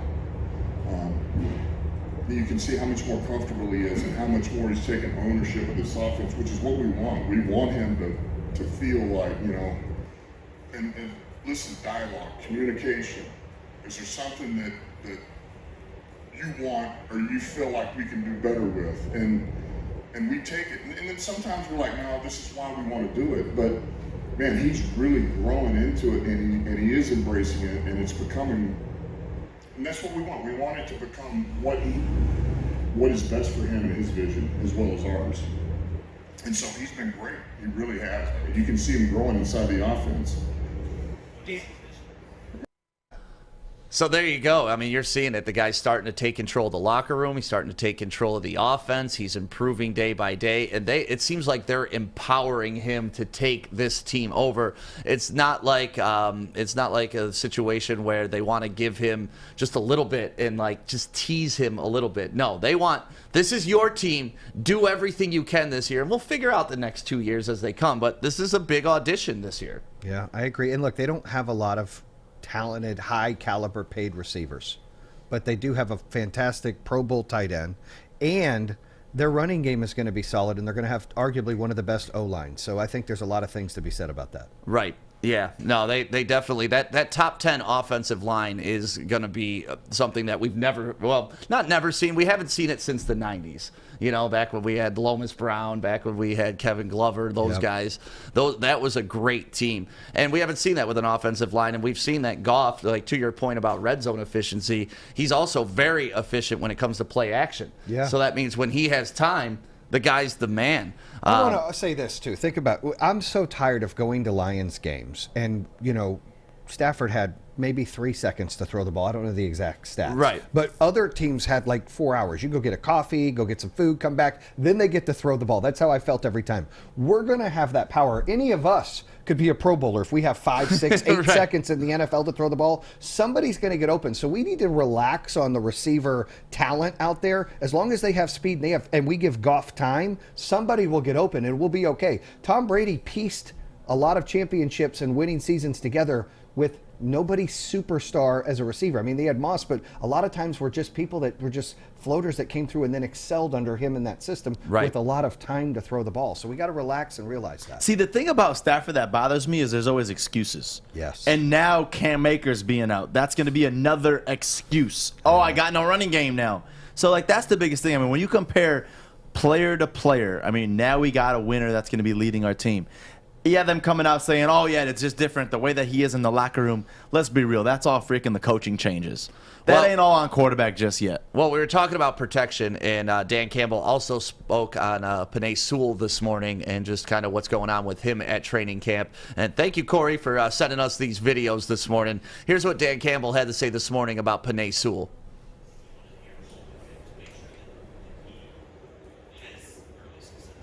Yeah, listen, it's about just taking it day to day and rep to rep, because what can happen with those guys, he's got the talent, he's got the ability, is not to lose confidence. I think that's a big thing, because he's going to have a couple of bad days. It's just going to happen. It happens with the best of them. And so I think him is just, man, take it in. Why did it happen?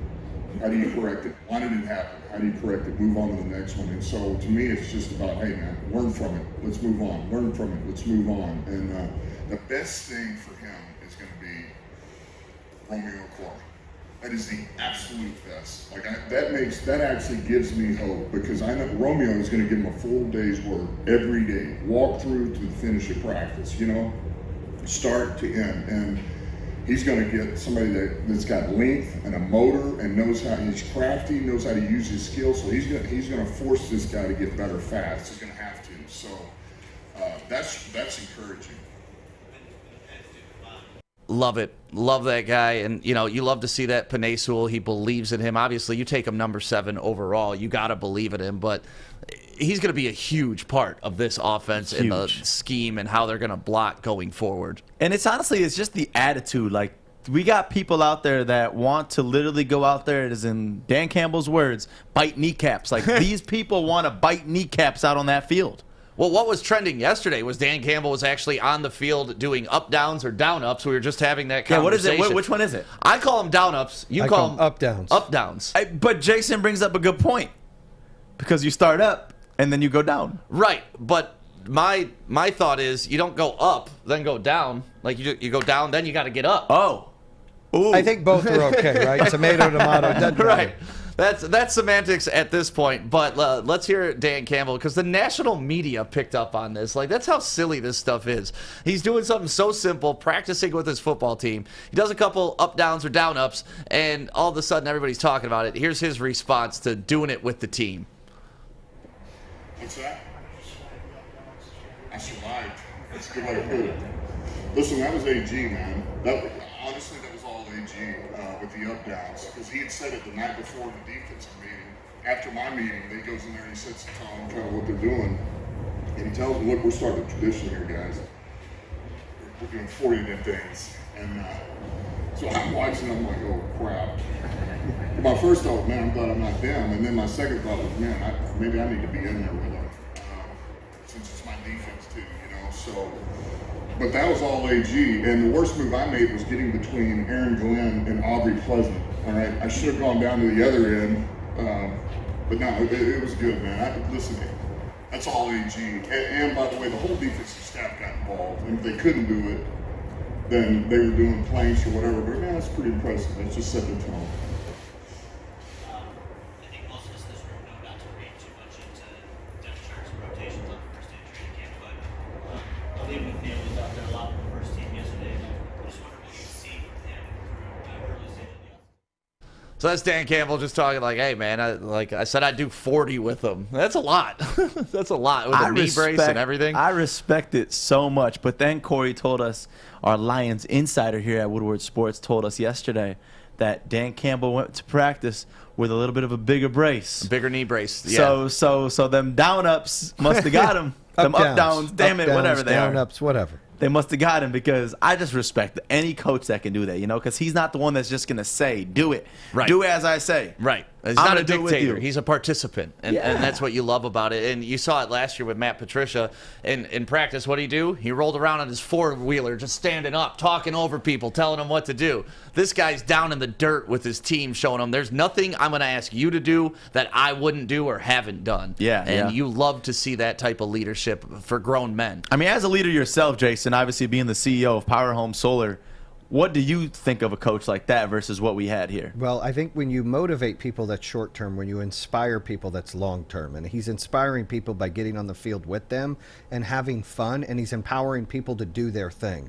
Patricia was more of a dictator, and that works in some cases, in some scenarios, especially in business. Sometimes you've got to be able to make the decision. But one thing I've learned and matured and grew on, and I gotta have a coach. I get mentored all the time, and everybody should be mentored. But I had to learn to let go and empower people to be leaders. And what this team, this staff is doing is they're allowing the players to be leaders. It wasn't like that. The culture wasn't like that. It's my way or the highway, and that way doesn't really work. But when you empower people to excel and grow, that's the game changer. And he's doing that by being involved with them and letting them elevate. The my way or the highway thing works when they're amateurs. Like, correct. It works in college. That's why Harbaugh, I think, is a more effective college coach than he was in the pros. When you're dealing with grown men making more money than you. Well, yeah, the money thing is also an aspect, but it's more just treating men as men, and you will get a better response in that way. If you treat them like they're dirt, you're just going to get dirt reaction. It's accountability, right? If someone makes a mistake, I believe you got to own your mistake. So you show the film and you say, look, this is your mistake. You call them out in front of the team. You don't need to MF them. You don't need to drop, you treat them like men, respectful, but you hold them accountable. Right. That you're accountable. You do that again, I'm going to have to bench you. You can be stern and you can have accountability, yet still empower leadership and make people feel inspired and want to be empowered. Well, it's nice to know that we finally have a good leader of the Lions, and wins and losses, we'll see. We got 6 years of this guy if he fulfills his whole contract to see if this works out or not. But at the same time, it's just nice to have a fresh energy, and everybody seems to be galvanized by this.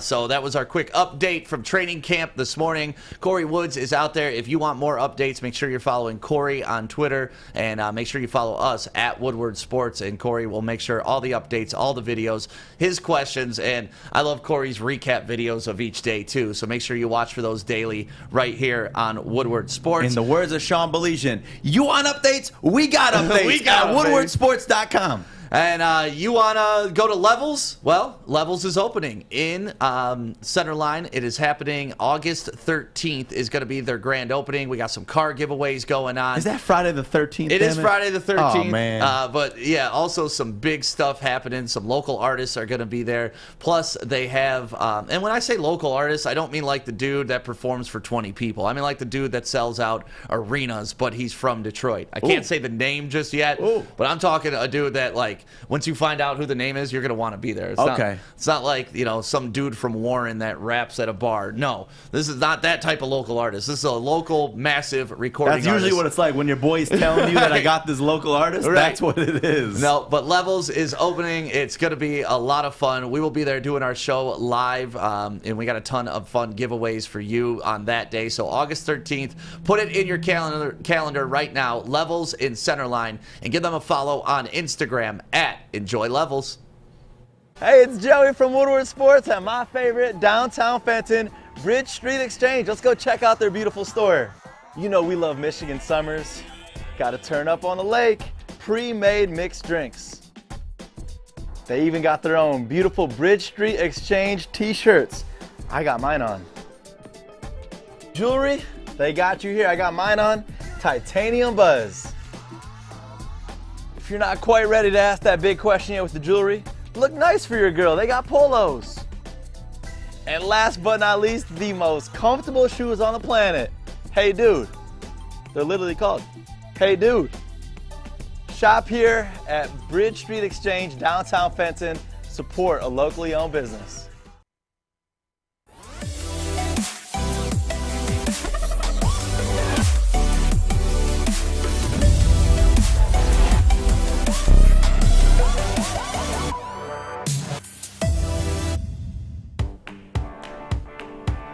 Good morning to you. Welcome to the Morning Woodward Show. My name is Stick. Jason Waller is up here joining us today, along with my man Joey. And obviously the big news from last night, Cade Cunningham is now officially a Detroit Piston, and our Pistons insider and blogger here at Woodward Sports. You can check out all the blogs, all the mock drafts at woodwardsports.com.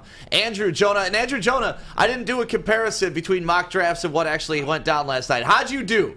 I did okay. I had a lot of the picks right in the top 10. But I think pick 6 completely threw everyone off. Oh, yeah. Giddy going into the Thunder. I was like, what are they doing? And Suggs dropping to 5. Suggs dropping to 5. That was a big one, I think. That was a little surprising. I mean, maybe they're moving on with Siakam, and there's a reason why. Again, Masai Ujiri picked Scotty Barnes. He sees that Draymond Green, that pass out Siakam him. I think that's the reason why he went that pick. But I think that the story of the night last night really was Troy Weaver again, making those great moves in the second round, getting the steals with Livers and Garza, and it was a great night. And it was a little surprising in it all. The draft was great. Yeah, we kicked off the draft. You were on the show with us for our live draft party at Imagine, and thank you to everybody who showed up to that. It was such a fun time. But how are you feeling today now that we got Cade? It's like it was relief. It was like last night I was a little nervous because people, when they think of Detroit, they think of like the media thinks, oh, it's like Cleveland or something like that. He's making Detroit cool again. Like that's what's exciting. Like, he actually embraced being a Piston. Right. When was the last time you saw a draft pick embrace the city of Detroit? Not like this. I mean, I've never seen somebody put on buffs on stage right when they got drafted. Yeah, and that's the thing about Cade is that he's embracing being a Piston. That's going to attract free agents to come here. It's really hard as a small market team. I mean, the Bucks. Look at the Bucks. They had a tough time trying to bring in people for Giannis. And even LeBron, when he was in Cleveland, who would want to go play him in Cleveland? It was very hard for him. Right. But now with Cade, he's like, hey, we're going to make this team great, and we're going to make Detroit and the Pistons restore. And I think that's the word that is great that Troy Weaver uses instead of rebuilding, retooling. It's restoring the franchise, and he's already starting it off last night in draft night. So the question is, how you feeling about Troy Weaver right about now? A little surprised. As Boot Night went down, I'm surprised Troy Weaver did not try to get that into it, and the Hornets got a steal with that. At 11? Crazy. MJ is definitely a happy man. Let's just say that. They had a great draft last night, but I think there's always a plan. And free agency coming up, maybe he's going to have to grab some type of center now. Hassan Whiteside I saw as a free agent, but again, I like our young core. I think he might make a couple moves during free agency, but he had a great night. And I think his second round was great. He got Livers, who was a great shooter, great guy. And you have, the player, the Big Ten last year, Luka, he's a great player too. They're both great guys. So it's very, very interesting to see what he's going to do this free agency. What do you think of Isaiah Livers? Because when he was still available and it came to us, obviously we probably hold him to a little higher esteem because he played at Michigan and we're a little more familiar with him than the rest of the country. But this is a Swiss Army knife guy that's going to be able to come off the bench and, he could sub in for Cade. He could sub in for Bay. Mm-hmm. I like that move. It gives us a lot of depth coming off the bench. Yeah, he brings the depth in that bench a lot, especially with Frank Jackson, who I think could be a six-man one day. Huey Diallo, too. He could be in that great second unit for the Pistons next season. Yeah. We got such a young team. You're starting to think about crazy. the talent that we have. Last year we were led by rookies. Mm-hmm. Yeah. Led by rookies. And this whole rebuild team is just amazing to see. And then adding someone like an Isaiah Livers, who, in my opinion, is going to be a good addition to the team. It's awesome. Yeah, you've seen him take big shots for Michigan. Once again, Jason, like we were talking about with Cade, he's not a prisoner of the moment. He's not afraid to take that big shot. And him playing, for Juwan Howard is going to give him that attitude, that finesse, that confidence to really bring his game. The only concern I have is 4 great young players in the draft last night, and we already have such a young core. We were talking about earlier, Joey, what are they going to do now? Somebody's not going to make the team, and it's how is that going to play out? That's a great problem to have, though. It is a great problem to have, yes. I'll take that then. Oh, we're relying on Blake Griffin and his bum-ass knees to get us knocked out of the first round of the playoffs. I'll take those knees all day now, though. He got brand new knees. Yeah, isn't that weird? Brooklyn he leaves knees? 3-1-3, and all of a sudden his knees work? Come on. Yeah, those Brooklyn knees that he got. Brand new. Got him off of Facebook Marketplace. And how you feel about Luka? I was very surprised he went that. He was not surprised he went that low, but it's a good pick. I think next year maybe he starts up with the Crews for a little bit. Maybe put him in that G League team. It's in Detroit, it's right there. Put him in there for a couple games, a few months, and then bring him in maybe towards the end of the season.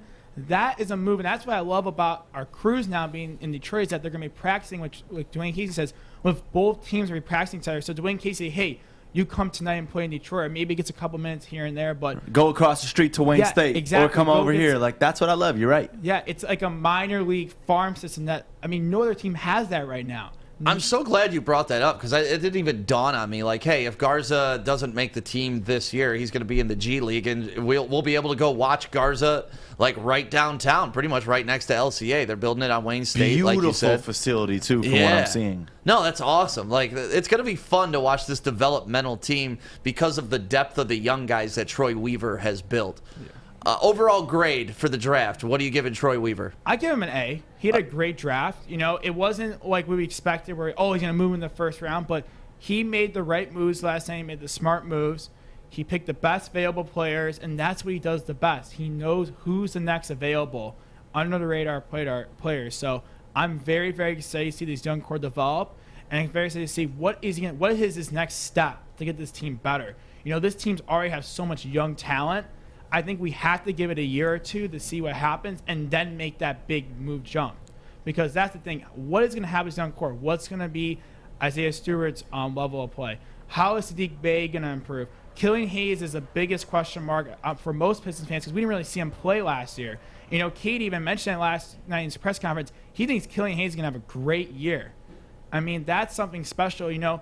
Let's just see what happens to this young core and build off it. Yeah, I liked how Cade hyped up the rest of the squad, too. Like, he was talking about playing with Sadiq Bey and playing with Isaiah Stewart, and then he definitely went out of his way to throw Killian some love and say, hey, Killian was injured last year, but he's going to have a big year this next year. So he's already, like, hyping up the teammates around him, and I love that. And what that shows is there's no ego. Right. He already knows he's the best. And that's what I love is that when you're someone that knows you're the best, you don't got to just talk all about yourself. You talk about the team. He's already all about the team because you think of draft night. How many number one picks can you go back and say they've talked about their teammates? It's never that. It's always about me. Mm-hmm. He's already accustomed and used to the fame that he's already got and being the number one. Jason, same question to you. What grade are you giving Troy Weaver on last night? I would say an A+. Because an A+? Of Cade, I like it. I would say because of Cade, and then I think Garza is going to be much better than we think. I really think that he has the potential to take it to the next level. I love an underdog, and they keep beating him up, but yet he keeps winning awards, and he brought his team winning. Like this is a guy that wins. We talk about it. Some people don't win. Some people win. This guy's a winner, and I think that he's going to be a lot better than what people are thinking. That's my thing is like, what is it that people aren't seeing in him? Because, I mean, the dude was a player of the year in college. Older, no more growth potential. Slower, maybe, yeah. You know, plays below the rim. Like, he's Captain Fundamental, and that's what he's got to be if he wants to succeed in the league. But you see this, like, you know, Tyler Hansborough was an amazing college player, amazing big man. He got to the league, and he was serviceable. He wasn't dominating like he was in college. He was like a smaller big man. He wasn't a big man. Yeah. But this guy we're talking about, 6'11". He could shoot. Yep. He's got pretty good mobility. I mean, the guy is definitely proven himself as playing at Iowa to lead the team over there. But what I like about this is we do that trade with Mason Plumlee, right? We get rid of him, free up some money. Then they go right back and get a big man to replace him. That's what I like. I think it's an upgrade for Mason. That's my opinion. Maybe not short term, but long term, it's an upgrade. Oh, it's an upgrade. It's definitely an upgrade, and you save a ton of money, which is a double upgrade. It's a double up. Yeah, Troy Weaver. I can't go as far as A+. Like, if he would have been able to trade up in the first round and steal a Book night, I would have been A++++++ through the roof. But you know, A- at worst for last night's. See, but do you draft. think Book Night would have been that big of an addition? Yes. With where we're currently at. Yes. You could probably put him off the bench. Then you could probably it would clear up cap space even more because you could probably didn't need Diallo at that point because he's going to be on a rookie deal. So I think Book Knight is one of those guys where he's just one of the best pure, like he can do anything for you on the floor. But let's be real. What would you have to trade to do that? So that's why I don't think we can knock Troy Weaver for this. No, I'm not knocking him for it. I'm saying, but if he did that, that's when I give him the extra credit. But that's unrealistic. He did it last year. Yeah, but like we didn't jump that high, you know. We jumped to 15 and 16 last year, ish, like in that area. Like that's only 4 spots off from where Book Knight ended up going. Yeah. But yeah, no, I get your point. Like we would have had to give up probably more than his value to get there. Probably give up a lot of players. You had to give up probably at least everyone wants Isaiah Stewart, Sadiq Bey. Yeah, One well, of those fuck guys, that. They can't have them. And that's I the thing. agree with you. And that's the thing about this Pistons team is, you know what? Out of all those 4 guys on the starting roster, one of them, if we're going to win a championship, might not even be on the team, which is kind of crazy to think about in the future. And that's what I kind of have like my holdback on it, is that we got to see this team develop first. Right. And I think that's the problem, is I think we give it a year. I think Troy Weaver makes a couple moves during the offseason and gives this a year or two. Because this team's going to be a playing team at least next year, because they're going to be in that 9 to 10 range to fight for that spot with the Bulls. I mean, the Cavs are out of it. The Magic are out of it. But probably one of those 9. Cavs got Mobley now. They straight. Yeah. Cavs, maybe they'll be in it. But I feel so bad for Mobley. I feel so bad. You think he was just there praying like, dude, did you please not see me, his please not face me. when he got? He did that Chrissy Teigen meme that's just like, that was his face the whole time after he got drafted. He was like, See, but he knew it. There wasn't a single mock draft out there that did not have Mobley going to the Cavaliers. Right. And if you're watching right now on YouTube, Facebook, Twitter, or Twitch, drop what grade you think Troy Weaver should get for last night. What are you saying? I said A- low. A-. A is pretty much what I'm giving him. A+, which Jason gave him, I would have given him. Anytime you get Cade on the team, I feel like, dude, Yeah, but let's be real. They got nothing to do with Troy. Oh, yeah, it does. Come on. He could have taken Jalen Green last night. Well, out there looking like his a other pimp. picks, But he you didn't were make any pressured trades. into going Cade Cunningham. No, wait. First of all, these guys don't respond to that pressure. No, I know, but I'm just saying, like, he was a surefire guarantee at one. He could have taken a trade, though. I'm sure trades were Oh, offered. yeah. He chose not to. That's still a movie made. Yeah, there was lots of trades offered. Yeah. There's a wide trade offers. I mean, it's like, do I take a potential first-round talent next year, or do I take the guy right here staring that can change this franchise? I mean, he had to make that decision. You get credit for that. You get credit, but what I'm saying is when they're doing the draft lottery on June 22nd and they're going through and announcing the picks, if we did not get that number 1, we would not be saying Cade Cunningham. And he may have traded a lot of stuff. It might be a whole different dynamic then. Yeah, I just don't think I know these guys, like, there is public pressure, and, like, you know, we had Dwayne Casey here. We put up on the backboard, draft Cade and all this stuff. And they don't care. They don't care. They don't care what we say. They got a job to protect, and they have a plan. We ain't paying their bills. No. We ain't feeding their family. But looking at the chat right now, we got A+, A-, A+, B+ from Joey 2 times. That is the lowest grade we're seeing. Oh, B. Don't like the trade. Ooh, Patty Grimes did not like the trade. And hey, Patty, we met them yesterday. They came into the studio. It was a good time. They picked up their Coast knife that they won by qualifying for that Kick for Crypto contest that we did. So yeah, lots of A's. So that's a good report card. Yeah, especially keeping like that Isaiah Livers close to home. Right. I love that because there's a lot of potential that I see in him. And then a Luka Garza taking another Big Ten. Well, Andrew Jonah, no more mock drafts this year. So now what are you going to write about? Today I'm going to write about, actually, we were talking about it. We had the title of the article, Easy Helped Me, Faith for Cade, Now What? What is the next move? What is the next steps for this team? And what's the identity? And that's what my brother and I were texting last night. We were driving the car last night was, what is You were this? texting him while driving in the Not car. texting, How we were- dare you? Be but careful. he texted me Birmingham this police morning- or something he else. texted me this morning, like before I was on the road, and I had my car placed, so I pulled up and on the red light, and he said, this is a new identity for the Pistons. You know, it was the bad boys, the going to work, those years with Blake and everything. Now it's a new generation. It's a new identity. What is this team's identity going to be? And you see all these players embracing Detroit. Beef Stew, Sadiq Bey, Killian, all these guys. Even Cade last night really, really embracing the city of Detroit. And that's something I love out of him and love out of this team. And it's fun. It's going to be a fun year. And no matter what happens, I think we're going to have smiles on our faces all year long with the growth of this team. Anytime you go to Little Caesars Arena and there's more than 1,000 people, we're going to be smiling. So I'm going to be smiling a lot at every single game, eating my hot dog, eating some Little Caesars pizza, and then just enjoying this season. Love it. Absolutely love it. And yeah, we got more to talk about coming up next with the Pistons and just how this whole season's going to be and really evaluate the starting five. But first, Joey, tell them about Northwestern Tech. Yeah, Northwestern Tech, my people over there. It's only a 10.5-month hands-on HVAC program. Like, it's 10.5 months. Think about anything you do in your life that quick. It's going to be life-changing for you. It's going to be that next journey for you and your family. If you're thinking about switching up your career, give them a shot because guarantee you'll be impressed with everything they got going on. We toured the school, the campus, and it's beautiful. NorthwesternTech.edu. Welcome to the Call Sam Chopper Shop, where you can win a custom-built chopper while helping our veterans at the same time. Watch as the Bad Pig Custom team turns this bike into a one-of-a-kind classic chopper. And when it's finished, we'll be donating the bike to Volunteers of America Michigan to raffle off in support of our vets. A great cause to give back to those who've given so much. Watch for Call Sam Chopper Shop episodes on our social media channels and get your raffle ticket today at callsam.com/chopper shop. Good morning, everyone. Extra, extra, read all about it. Let's get into Joey's news. Let's go. Hey, we went from chanting "We want Cade" to now saying "We got Cade." And what you don't got is this T-shirt right here, the Cade Crusader. Get that right now at store.woodwardsports.com. Jeff just commented, and it's right there. The link's right there. So make sure you go get you a T-shirt.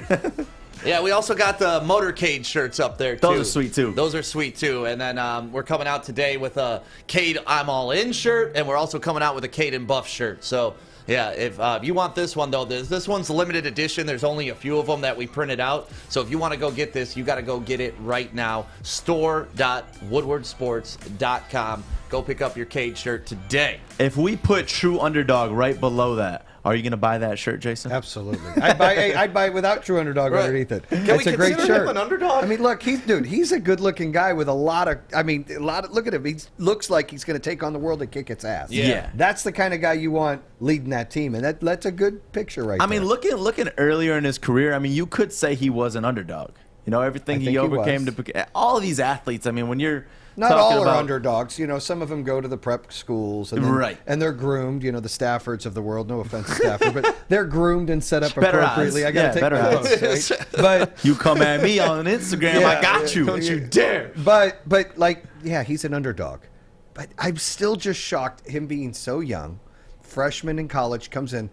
We haven't had it. Look how he put those glasses on. Yep. The way he interviews. This is next level. Not knocking LeBron. You're not a LeBron fan. I'm not a huge LeBron fan. But LeBron struggled interviewing early in his career. He struggled being the face. He had all the talent in the world, but he struggled being the face. Jordan didn't. Right. Jordan was, I'm the face.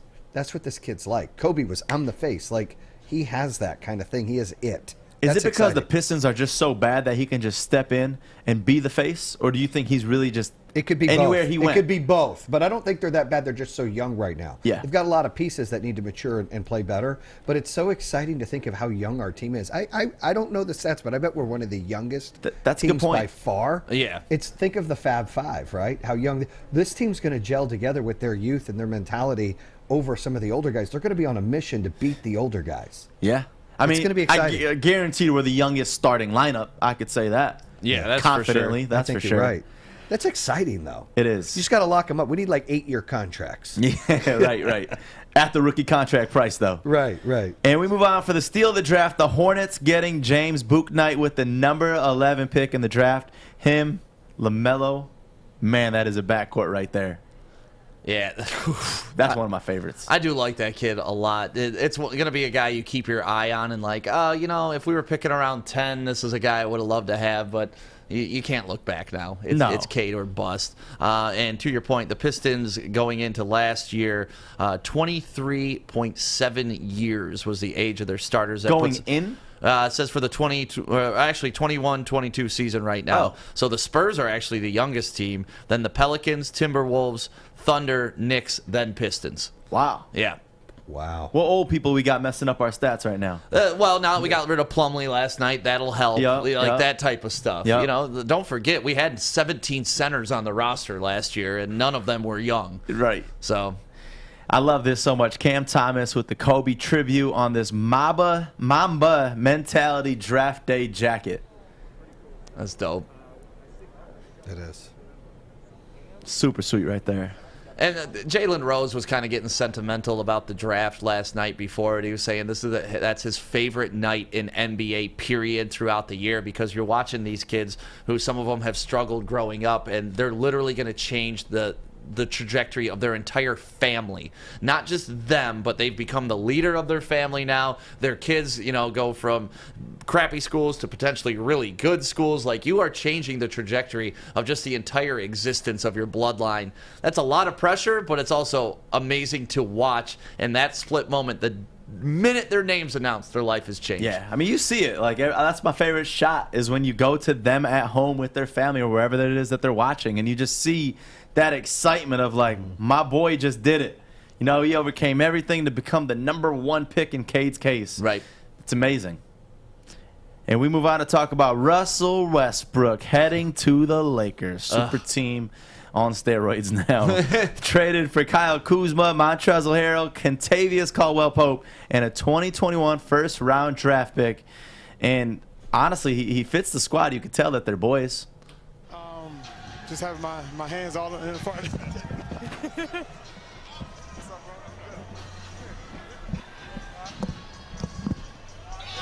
Hey, Russ. As Anthony Davis comes Russ, I want you to come to the Lakers, all right? Come to L.A., please. Right. Like, hey, Russ, forget D.C. These guys will never win anything. Never. Come to be on LeBron's team so you can win him another championship. You want to play needs for to LeBron? rely on other superstar players like Kyrie Irving, like Dwayne Wade, and, of course, Anthony. Yeah, without Zydrunas Ilgauskas, he couldn't have done it. Honestly, like, how many coattails is LeBron going to ride to championships? That's the question. It's coattails if you're not the leader of the team. If you get these people to be in addition to play with you, there's nothing wrong with that. Wade was the leader of the Heat. Kyrie hit the big shot when he was in Cleveland. But why do all these people want to play with LeBron? He didn't win shit in L.A. till Anthony got there. So why do all these players want to play with LeBron? That's fine because they want to. Because he's the best #2 ever. That's okay. That's all it takes to get them rings. Apparently, a couple weeks ago, actually Russell Westbrook, LeBron, and AD actually met at like a dinner, and they talked about teaming up together. He said, "Yeah, we have to let our egos aside and go play for each other." I was like, that's going to be interesting because those are some egos to fit in one room. Especially Russ. Man, this is. I think honestly, like, if this team doesn't win at all, it's going to be because they're breaking down as a team. Yeah. That's going to be what happens. That's the issue with these super teams. That's why I don't believe in super teams to win it all the way, because you got to realize these players are so used to being the best, not having anyone around them, doing it all on their own. But now they got to worry about, a LeBron, an AD. Yeah, they need to accept their roles, and that honestly, that's been kind of like the snake charming that LeBron's been able to do with like a Chris Bosh. Hey, you're a 20-10 guy. Come be a 15-6 guy with me, and we'll win something. Kevin Love. Hey, you're a 20-10 guy. Come get like 12 points and 6 rebounds now, and you're my guy. But you win a championship. So I mean, if he can get them all to buy in. He's proven the formula works. I'm never going to deny him that. He's chasing MJ. He wants to get there to be in that conversation. He needs the extra championship. So, what is the recipe? What is the blueprint to beat these super teams? That's the question. We've seen it done a little bit last year. But what is the blueprint? If we had to pick what beats them, I mean, obviously there has to be an injury, it seems like. But if there's not an injury and they're all out there, what beats them? Team ball. It's literally teamwork. Yeah. I mean, just think about when you go play ball and it's you and your boys and you guys are a smaller team and you look at the opposing team and it's a whole bunch of big men. You look and you're intimidated. But it doesn't matter. Like, they could be 6'5" and you're only 5'11". You're still going to win if you're playing that team ball. You know how to play amongst each other. You have that team chemistry. You win, no matter what. I think of the first super team being the Lakers when they had Karl Malone, Gary Payton, Yeah. Kobe, and who beat them? The Pistons. Our team Pistons, Yep. right? So people need to follow that kind of blueprint and you don't need 3 superstars. You need 1 superstar and a lot of good players around you and depth. And you got to play great defense. You got to close the perimeter out. If you can do those things, it seems like you can win. The Lakers might seem scary, but after those 3, there's nobody. Right. Nobody. To me, the way to beat the Lakers now is just pack the lane. If you can keep LeBron and Russ out of the lane and have those guys shooting jump shots, you're going to win. Yeah. You're going to win, but you got to deal with Anthony Davis down there too. yeah, I was about to say that they don't have any shooting. Right. They're going to be in big trouble. Kuzma was a huge shooter. Not Kuzma, it's KCP. KCP, right. Was a huge shooter for them. I mean, he was knocking down threes that there's no tomorrow, and they're gonna have a lot of problems because teams just clog that lane. They're gonna have to put up threes. They're not gonna be able to. It's a 3-point game. And even Montrezl too. Like, he was the grind to the team. Yeah. The way he played, but they give it all up to get a Russ. I mean, on paper it looks great, but we're going to see what this does for the team. So Dodgers finalizing a deal with Max Scherzer and Trea Turner in exchange for 4 prospects. Since joining the Nationals in 2015, Scherzer has recorded more strikeouts than any other MLB pitcher. He's a hell of a pitcher, man. Hell of a guy. And he's got those 2 crazy-looking eyes that throw batters off. Yeah, how about them Tigers, though? 3rd winning month in a row, 49-55. Beat the Orioles 6-2 yesterday. Yeah, and Miggy had 2 home runs. He is now 3 away from 500. The countdown is going on at Comerica Park. I mean, you saw 2 happen last night, so 3 can happen like that. And I'm assuming Comerica Park is going to pick up attendance, so somebody's going to catch that 500 home run ball and be a very happy person. I hope that's me. Without a glove, Joey, by the way. Jason, you go to ball games, do you bring a glove? So I've done that once. Good Only for once. you. As a grown man? As a grown man. Once, though. It was once. And here's My why. man. Usually I like to sit behind, home plate in that section over there, where I can see everything. Right.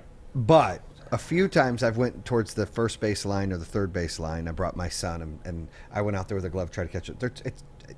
It's annoying to carry the glove around and try to do it. But I've tried it once. I'm an anti-glove guy for grown men. He's a real man. No. He's a real man. He can catch a ball with his bare I know naked you guys hands. know the video. The guy catches the ball, almost drops his kid, picks his kid back up. Yeah. Right? That was the most gangster move I've ever I've seen. seen dudes hold babies catch it in their cup. You don't need a glove. You don't need a glove. Joey's gloved guy. But I think if you're sitting on the third base line or the first base line, you do. Like they were flying by. That was different. And you need to reach down. It's hard to reach over that wall to pick it up. So I use the glove to do that. But if you're sitting somewhere in the outfield or somewhere they're going to hit a foul ball, yeah, you're probably right. No glove needed. All right. You like gloves, Joey? Do you go every time? They just rip on me and call it I've never done it, but I'm saying that I would. I'm not out here trying to be impressive and catch a freaking baseball like this with my cup. I'll catch that baseball with the mitt. Once we hit that $4.99, I'm going to start going to these games because I want that ball. It's going to be a retirement fund. I ain't giving shit back to Miggy. You wouldn't give it to Miggy? Hell no. Oh, come on. Hell no. Oh, come on. I would. For That'd be dope, dude. 5 signed jerseys. Dude, you getting anything. You're getting hooked up for life. Make Come them to do buy a you a car, podcast. right? Easily. Say, here, give me a car, give me a Easily. signed jersey, and you get the ball back. Easily. But listen, we're nearing it. Just a couple more away. We're going to see this 500 this season. You think so? Yeah. Has Oh, to for happen. sure. Yeah. And he went quiet for a minute, so I wouldn't say for sure. It's heating up, baby. This is the time Miggy gets going. And Randall Cobb, after the Texans traded him back to the Packers, this is what he had to say. That's nothing against Houston. Green Bay is like a Fortune 500 company, and the Texans are a new franchise. They're a startup. I love how you preface it by saying that's nothing against Houston. That's everything against Houston. Like, you're just literally bashing their entire Right. franchise. Nothing against you guys. With all due respect, right? That's what it's like. You can lead with that and then Yeah. say anything afterwards. Right. It's like this team formulated in 1999? They are not no new team. They're not a startup. That is dogging them entirely, but it's all good. Anytime you can dog the Packers, though, I like. And lastly, Amanda Nunes has tested positive for COVID-19. Her UFC 265 that was set for August 7th, gonna be rescheduled now, obviously because of this. How long do you have after COVID? Isn't it like 5 days now? No, It's 2 weeks of testing, Is right? it still 2 weeks? Yeah, it depends if you're vaccinated or not. Yeah. Oh. They give you more leniency. It's 10 days, I believe, if you're vaccinated. If you're unvaccinated, well, actually, if you're vaccinated, they look at you daily, and then if you're unvaccinated, it's 14. Yeah. It's still 14. That's interesting. Well, I wanted to give a shout out and thanks our people over at 8 Mile Vodka because yesterday, just an amazing day at Imagine Theaters. I mean, yesterday was a day all about Born in Detroit. I mean, this bottle right here, you see how beautiful it is? Get you a bottle because, Fish, how many more days till the weekend? We're here. Hours. We're here. Hours. The weekend is here, and get it started with 8 Mile Vodka because they are located inside of Meijer and a whole bunch of liquor stores near you. So go get you one.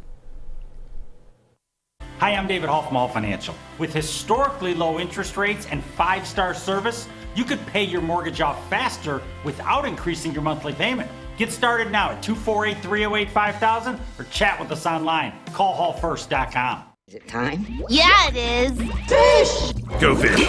Fish facts. It's fish! All right, Mr. Fish. Every morning you come on about 9:50 with your awesome facts. And what kind of crazy facts you got for us today, Fishy? We have some basketball facts after yesterday's draft that happened. I like it. But as always, we still have a video on a Friday, and we go out to the lovely country of Australia, where they're not playing. Well, they are in the This Olympics. shitty country. But it's not a shitty country. This guy kicked it Jason, from by the way, we got to get Jason up meters. to speed on this one. Fish is born and raised here in the U.S., but he loves Australia more than anything. Loves New Zealand more than anything. I just love those both Have you guys not told him goodbye and told him to leave yet, or what happened? That's his dream. That's his dream to go there. So we're going to box him up and send him one day. That's what you figure. Have you ever been? I have not. So you love it, you want to move there, but you've never been. I have never been. What if you go there and that kangaroo jumps around and wants to fight your ass? What are you going to do? I would say, welcome to Australia. Hey, ask him about his watch too, Jason. It's part of the life. What's up with your watch, Fish? The watch is in New Zealand time. And it's been that way since 2016, 2015. That's cool. Isn't that neat? Yeah, it's so random. And it's like, what's your IG? Sam Fisher, New Zealand? Mm-hmm. So everybody go give Fish a follow on IG right now. It is 1:49 a.m. I love it. I love it. But my favorite is that now he's trained to look at his watch and add 8 hours to it. Like, he just knows. Yep. It's good. All right, Fish, what kind of facts you got, baby? It messes me up when daylight savings time hits. That's when I get a little... My brain goes, ooh. It's mostly at night when I wake up, say, what time is it? And then I sometimes lose my mind. And then, anyways, we got facts today. We got basketball for you. Russell Westbrook, 6th favorite player of all time. Adams, Least also favorite player. Russell Westbrook is the first MVP to be traded in 3 straight seasons. Wow. Getting triple-doubles even during the offseason. Hey, that's a good fact. Did I you like write that line? I did not. Who wrote that line?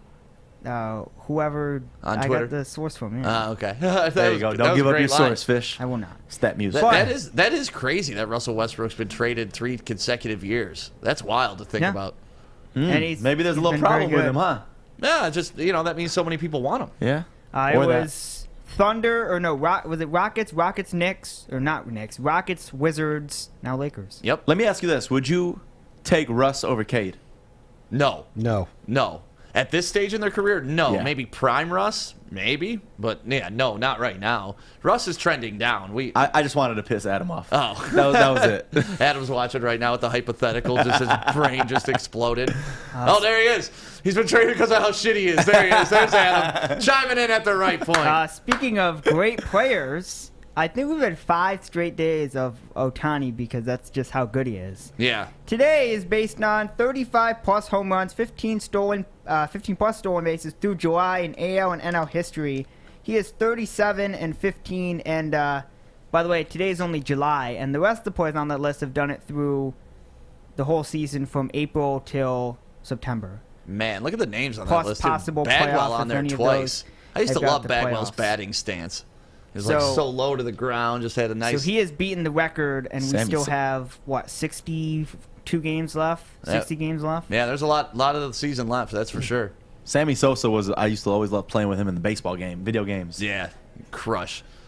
We go to another player you like, Fernando Tatis Jr. I do like him. Those are 2 names, man. Fernando Tatis Jr., you just keep hearing his name. And then, obviously, Shohei Ohtani. He got a 115.2 mile per hour double. It's the 4th hardest hit batted ball of his career, behind only 116, 115.9, and another 115.9. And 2 of those were home runs. The other one was a single. Man, last night for the Space Dog softball game, Adam almost got murdered. This dude hit a line shot at the shortstop, one of the hardest line drives. Adam dives, and it, clips off of his glove and barely goes by his face. Adam said he couldn't see it off the bat. It was terrifying to watch from first base. I Damn. thought Adam was going to die last night. Which, by the way, Space Dogs. Congratulations to your team. I'm sure 11-1, Joik Bell will come on, and I will give him praise for once. Yeah, you should. Joik Bell hit a grand slam last night during our he did hit game. a grand slam, so you can expect me to actually give him praise for once, and I hope the trophy's coming home next Friday. Yep. Today week. We're going to bring it home just for you, Fish. Can we drink out of it? Or it's not like that? I don't know Well, you if it's saw like the that. trophy that they had That last was the week. regular That was season regular trophy. season. I know, but Hey, Jason, by the way. is it a different trophy? What do you think of a league that awards the regular season winners a trophy? I mean, you still win a trophy if you're the top in hockey. If you're the top winning team, you still get a trophy. You do. But like, what's your thoughts on that? That's Like- weird. You should only have one trophy given out. Literally. We won the regular season. Hey, but you in the okay. regular season and the ship? All right, now we talking. And you now we got two two. trophies. Right. I'm actually okay for trophy, but just the way you guys celebrate it, celebrate it for a night, right? Go out to the bar. Yeah, they look soft, right, And then Fish? the day after, maybe a little bit of celebration, but I just worry because we've seen teams celebrate too much and they get their butts kicked. And I understand that, but So- when you win something, you should be excited for yourself. I'm That's actually why do you play watching the out for game? you. You play to win the game. Not to win the regular season. You play to win the championship. Got to win the regular season. I'm to actually get... watching out for you as you much don't. as it seems like I'm hating on you. I'm watching out How for many you. teams are in this league? What is there? I think 12. Okay. Yeah, it's a competitive male league where like our pitcher wears a goalie mask because of the Wow. line shots that get it's a fun league, man. It's tough too. So to win it, it's nice. Hell yeah. we'll Don't matter. go- Honestly, it don't matter what the league is. Winning anything feels good. All right. So I played in an adult flag football league one time. Oh, that's my favorite. And I'm not very good, but there were players that played in Canadian football. Love and Canadian football. they would go August out and 5th. light it up, and they would score all these touchdowns. And when we would get up by 40 points, they'd say the belly gang come in. So me and two of the other guys who belly were gang. the belly gang come in and do cleanup. So that was exciting. We went undefeated. We won, but I didn't really contribute much except when we were up a lot of points. The belly gang. The I belly love gang, that. yeah. Dude, I've always wanted to play in a flag football league and just have a whole bunch of like ex-NFL players just go out there and whoop their ass. Yeah, everybody's always shocked that we have Joik playing for us. They're like, how'd you get Joik Bell on your team? And it's like, he's a good guy. He loves baseball. All right, Fish, keep going, buddy. So none of them know you do Woodward Sports Network? You know what's funny though, Well, they Fish? do, yeah. Once I tell Fish, them. he always rips on LeBron because LeBron can't win it on himself. Stick couldn't win it if it wasn't for Joy coming to his team on his super team. I now. believe we were winning before Joik got there. No proof. Yeah, I have the records. There's proof, but he played a Fish, pivotal save me. point. Keep going, Fish. He Save me. played a pivotal point of the last 2 or 3, 4 games he Yeah, played. no, Joik's been great. He subbed in for Adam when he went on his honeymoon, and he hasn't left. He had fun playing with Well, us. you so. also had a second baseman that we don't talk Dude, about. look at what yeah, they we did. had They someone had to get thrown fake off the team. They had to fake Adam going out on a honeymoon so they could get Joy on the team, and now Hey. look. All now right, Fish, what do you got next? Today Joey's is hating the, ass. Today's the With your 30th of regular July. By the season way, trophy. August is Sunday. All right. Just so, no? Okay, I'll let cool. Jada Smith know. All right, well, you guys were shocked. Okay, anyways. That is crazy. 1874. Thank you, Joey. 1874, the first baseball teams to play outside the United States was Boston and Philadelphia in the British Isles. All right. If we go to 1930, the first FIFA World Cup the first FIFA World Cup final was played between Uruguay and Argentina. Uruguay won the inaugural event. They're trying to host it in 2030 to make the 100 years of FIFA World Cup. You guys don't care. And then 1932, the Summer Olympics opened in Los Angeles. They'll get it in 2028. Nice. That'll be fun. And Paris in 24, and guess what's in it? Breakdancing. Breakdancing starts in 2024. You better start practicing now, Fish. I have no interest. Hey, to be Fish. honest, I'm probably They too break old. dance in Australia. That's what I heard. I'm probably too old. It's probably a bunch of like 16, 17, 18-year-olds who do it. You too old? Don't ever say those two things There's going to again. be some dudes from like the 80s coming out in their Kangol hats and their Adidas tracksuits and just winning the gold. Hey, by the way, USA leading the medals right now with 41 total. 14 gold, 16 silver, and 11 bronze, Fish. They're looking Bet you very didn't know good. that. Fun fact. Is that your facts, Fish? No, we have more. We have birthdays today. Only one birthday, so I don't know why I add an S in there. Bill Cartwright, 1957. This is his birthday. So happy birthday to him. Oh, we do have another birthday, actually. I didn't realize this guy was born in Flint, so I'm a bad Michigander. Terry Crews. Oh, yeah. 1968. This is his birthday. So happy birthday to Terry Crews. He does America's Got Talent, Brooklyn Nine-Nine, did a bunch of other TV shows. He was a linebacker in American football. Yeah, was on Chappelle's show. I love how it was says on show, American so- football. Those are facts, Fish. Yes, those are the facts. We'll be back on Monday. Have a good weekend, and have a good weekend, everybody. Up there. Thank you, Fish. And now it's time for Joey's dumbass of the day. The Detroit Pistons select Darko Milicic. World's dumbest criminal. Well, so much for me calling him savvy because he had no idea where he's on the field. When he crosses too many timeouts, it's a technical foul. Dumbass! And the Warriors with pick 14 drafting.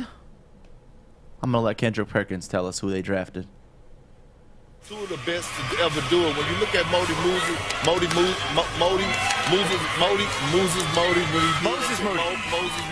when he did in college. Moses, Moody? Moses. That's not even a tough name to say. Not hard at all, and I'm sure he's got it written right there in front of him. 14th overall, Moses Moody. But I just love that video so much. That was a good one. Yeah, live TV will get you sometime. I mean, we know It'll get that. you. I've gotten tongue-tied on here. What was I trying to say? Followers? Followers and follow. Foul. And I Up, kept downs, down, ups, you know. Yeah, yeah. Same thing, all Same of them. thing. Well, that's it. Thank you guys for waking up with the morning Woodward show this morning. Jason Waller, Thanks thank you for so having me. much for sitting. Jason, our full Appreciate show it. Thank guest you. today. Yeah, we've had guests before, but none of them sat 2 hours with us. So Oh, good. Well, I appreciate you guys having me. This was fun. yeah, no, it's great to finally meet you. I love the inspiration that you post on your IG and all that stuff. I'm always commenting on it, and you get me hype, help me get motivated for the day too. So that's Honestly, what it's like, all about. if you're one of those that like watching podcasts, listening to podcasts, you got to check out Jason Waller. You see it right there. Follow him on social media. True Underdog. The True Underdog podcast. That's what you really got to listen because it's going to motivate you. Yep. Inspire you. That's the goal, too. Right? Yeah. Inspiration lasts a long time. It does. It definitely does. So thank you very much for Thank joining you. us this morning. I'm inspired by the Pistons pick last night, and we're going to hear all about it from Joik Bell coming up next. Easy and Jeff are going to be on the show with him. And then, of course, we got The Hook coming up today from 3 to 5 with Darren McCarty, Maz, and Pilar. We will talk to you later. Have a great weekend, everybody. Let's go, Pistons!